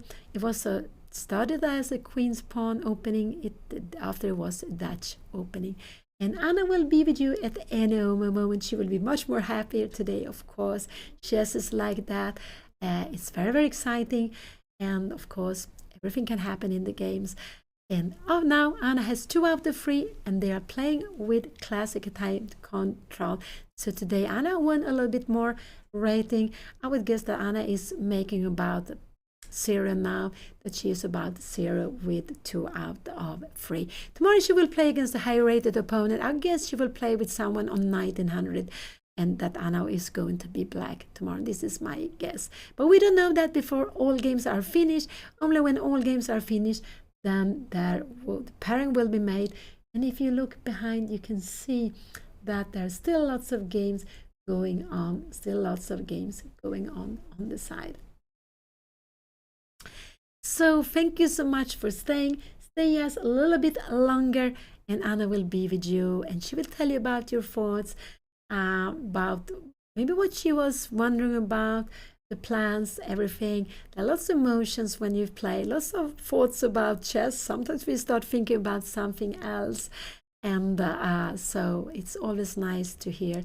Here we don't have this confessional booth where players are going and speaking. It's not possible in an open tournament to have, but in a closed tournament, friendly tournament, yeah, you can have it. But so if you wait, you will hear Anna's thoughts, not during the game, but after the game. She will be here at any moment. So RILTON Cup has been going on for 50. This is the 52nd edition. I don't know how many times Anna has been playing. I'm not sure if she knows that or either. I would guess maybe something like 6, 7. Could it be something like that? Yeah, 6, 7, 8 times maybe. She has been playing quite a lot of times in the under 2200 and in the under 8. So she will be here with us at any moment. And this tournament is held in Stockholm, the heart of Stockholm. Really in the heart, in Scandi Continental, close to the railway station, and that's really the heart of Stockholm. And it's in the 2 groups, there are 300 players. In Anna's group, I think it's 154, and she's seated number 15 among them. And she is going to be here at any moment. So just stay a little bit longer. It could be that her opponent would like to analyze with her. Remember, when you play classical game, your opponent won't analyze, you have the energy to do that, you should do it. And here we have Anna. She is here. She will be with you. She will be with you. I will stay a little bit on the side. So bye. So good game. Thank you, Mom. Thank you. Good game. Oh, okay. Wow.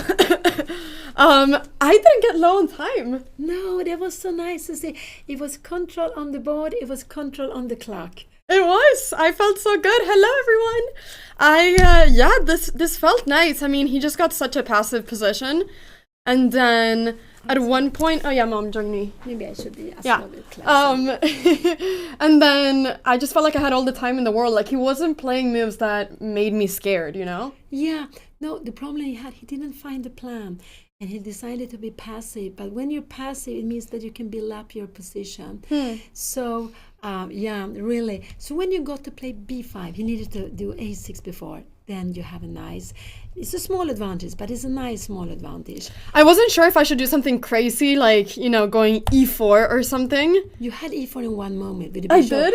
With the bishop is c1. You could also go queen d2, and you are planning Yeah, e4. I know. I was looking at it. Yeah, in this position, I was looking at it when my queen was still on c3. Yeah, so here it's very good move to go e4. Yeah, but I just thought, okay, like, yeah, I don't know. I just felt like it was a bit crazy. Yeah, no, I can understand that. Yeah. And what you play was very nice. I like that you played this bishop c1, and you are defending everything. And then when you have everything under control, because he wanted the bishop to be in g5 to annoy you, at least have one active piece. Yeah. So, and you play this bishop c1, you showed you have all the time. And then, of course, a5 and a6. This is so beautiful. Yeah. So, yeah, I was like, here probably I have e4. I was like, in a blitz game, I would play e4. But he also had a minute 48, and I don't know. I understand why Ove didn't try to flag me every single game during the match, because you get so excited when the opponent has so little time. Like, I started thinking, I just gotta play weird stuff, or, you know, I just gotta play stuff that he doesn't know how to, like, defend against, and I'm gonna flag him. And so it was a bit dangerous, because I realized, okay, wait a second, it's actually not that hard to play with little time, but I was definitely playing a bit on his time here. And then at one point I was like, hey, Anna, let's slow down. Like, let's just think about it. But I've never in my life thought, Anna, let's slow down. So it felt pretty good. But yeah, my intuition said that e4 worked here. But I guess, what I somehow was a bit worried about was that e4, I thought, takes queen e3, g5. You shouldn't go queen e3. You need to go queen d2. Okay, this I didn't understand. And I was going to go queen e3. And then after g5, you have rook g3, and you just... I didn't see this. Okay. This is the point. But so... Okay, I didn't see that. I saw queen e3 and then g5, and I wasn't sure. Yeah, so this... But I don't think you should play more like e4, because it could work, but you have such a good position. Yeah, it's just a great advantage, right? Yeah. This is a fantastic position. Yeah. So, and he doesn't know what to do. This is why he played this move with the kings. He didn't know what to, and then you played it. You took on c6. You play queen b2. Oh, I like this very much. Maybe he needs to go bishop c7, something like that, just to have it defended. And then, yeah, he didn't know what to do. He went bishop e8. And now, finally, I got to take. And here, at first, I didn't see bishop a6. Like, it felt like this pawn was so defended that I just thought it was defended. So that's why I spent so long, because I kept calculating, like, should I go a6 here? Should I go bishop b5? Like, I was calculating all of this. And then at one point, I go, wait, if my bishop is on a6, how many pieces are attacking this pawn? And I was like...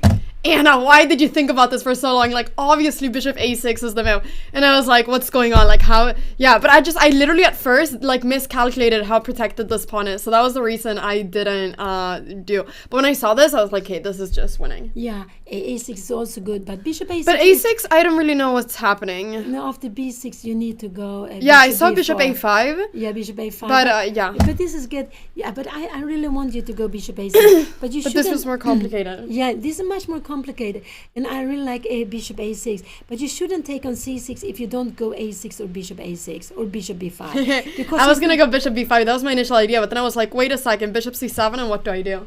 Yeah, this is not so good analog. It's still good, but it's not as good as before. Yeah. You can also, in this position, when you took on c6, you can go a6 directly. I just want you to know one thing. If you go back, go back. Without taking on c6, you can take on a6. This is also very good, because if you take on a6, if you take some b5 first, that was the issue for me. Yeah, now you have bishop take b5. Yeah. Yeah, I know, but I just thought that now you can go. You have this b6. Yeah. What happens if takes? Oh no, then you take. Everything is wrong. What up? And then you have bishop a5 in the end. Okay, yeah. So all these things are always good. Yeah. But okay. But this was the best way of playing, taking on c6 and bishop a6. And now this just felt really good. A6.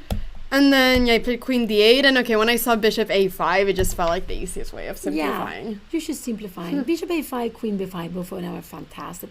But now, you have this huge c pawn, and even if you had a double a pawn, this would be fantastic for you. Now with the pawn on a6, wow. Yeah. Wow. And now you just exchanging, this is very good.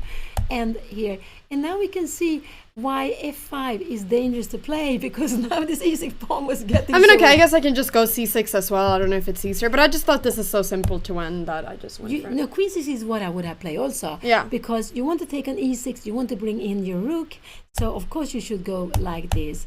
And here, yeah. And okay, here I just thought, when I saw the move, yeah, queen e7 and then h4, I just thought, okay, there's nothing. But he was trying to go for the checkmate.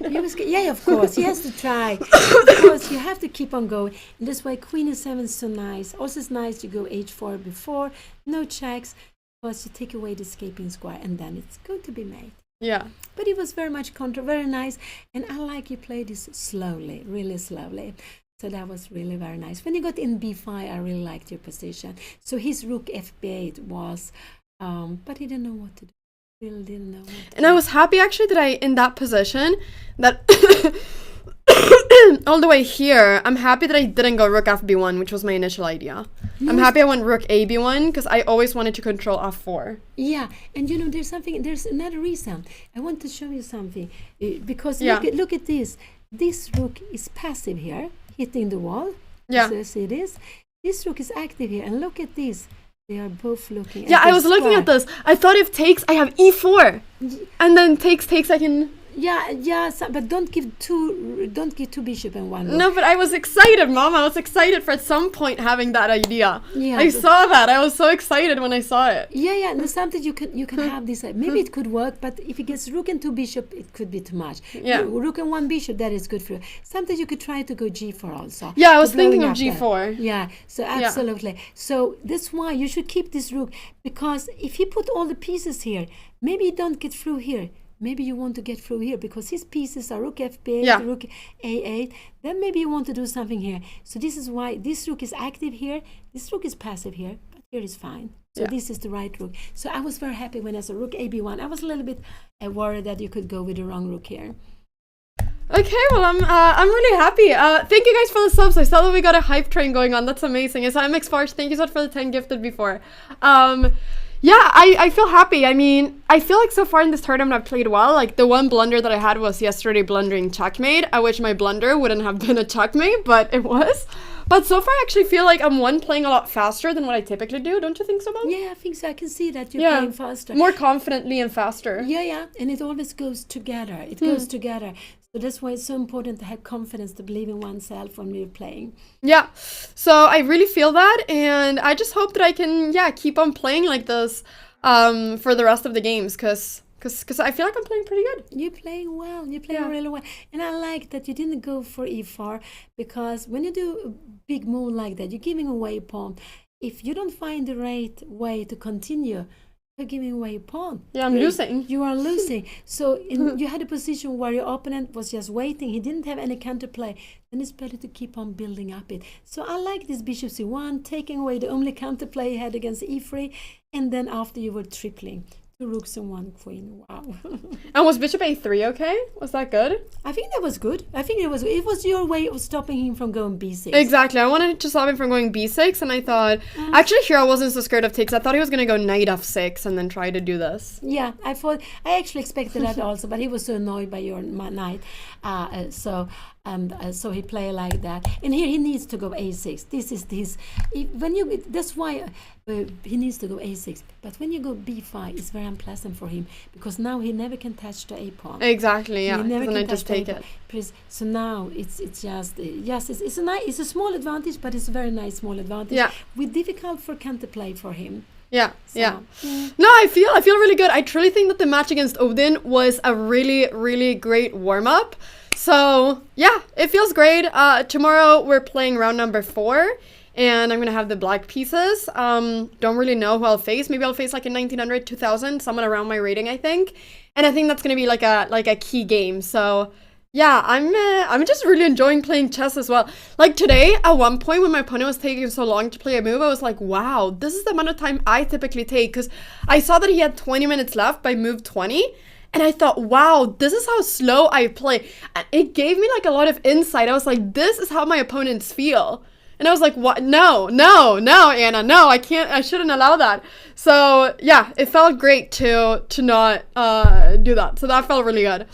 So I think, yeah, my goal this tournament is more than anything going to be to play fast, honestly. And yeah, yesterday it meant that I blundered, but in general, I'm just happy that I'm playing faster than usual. So yeah.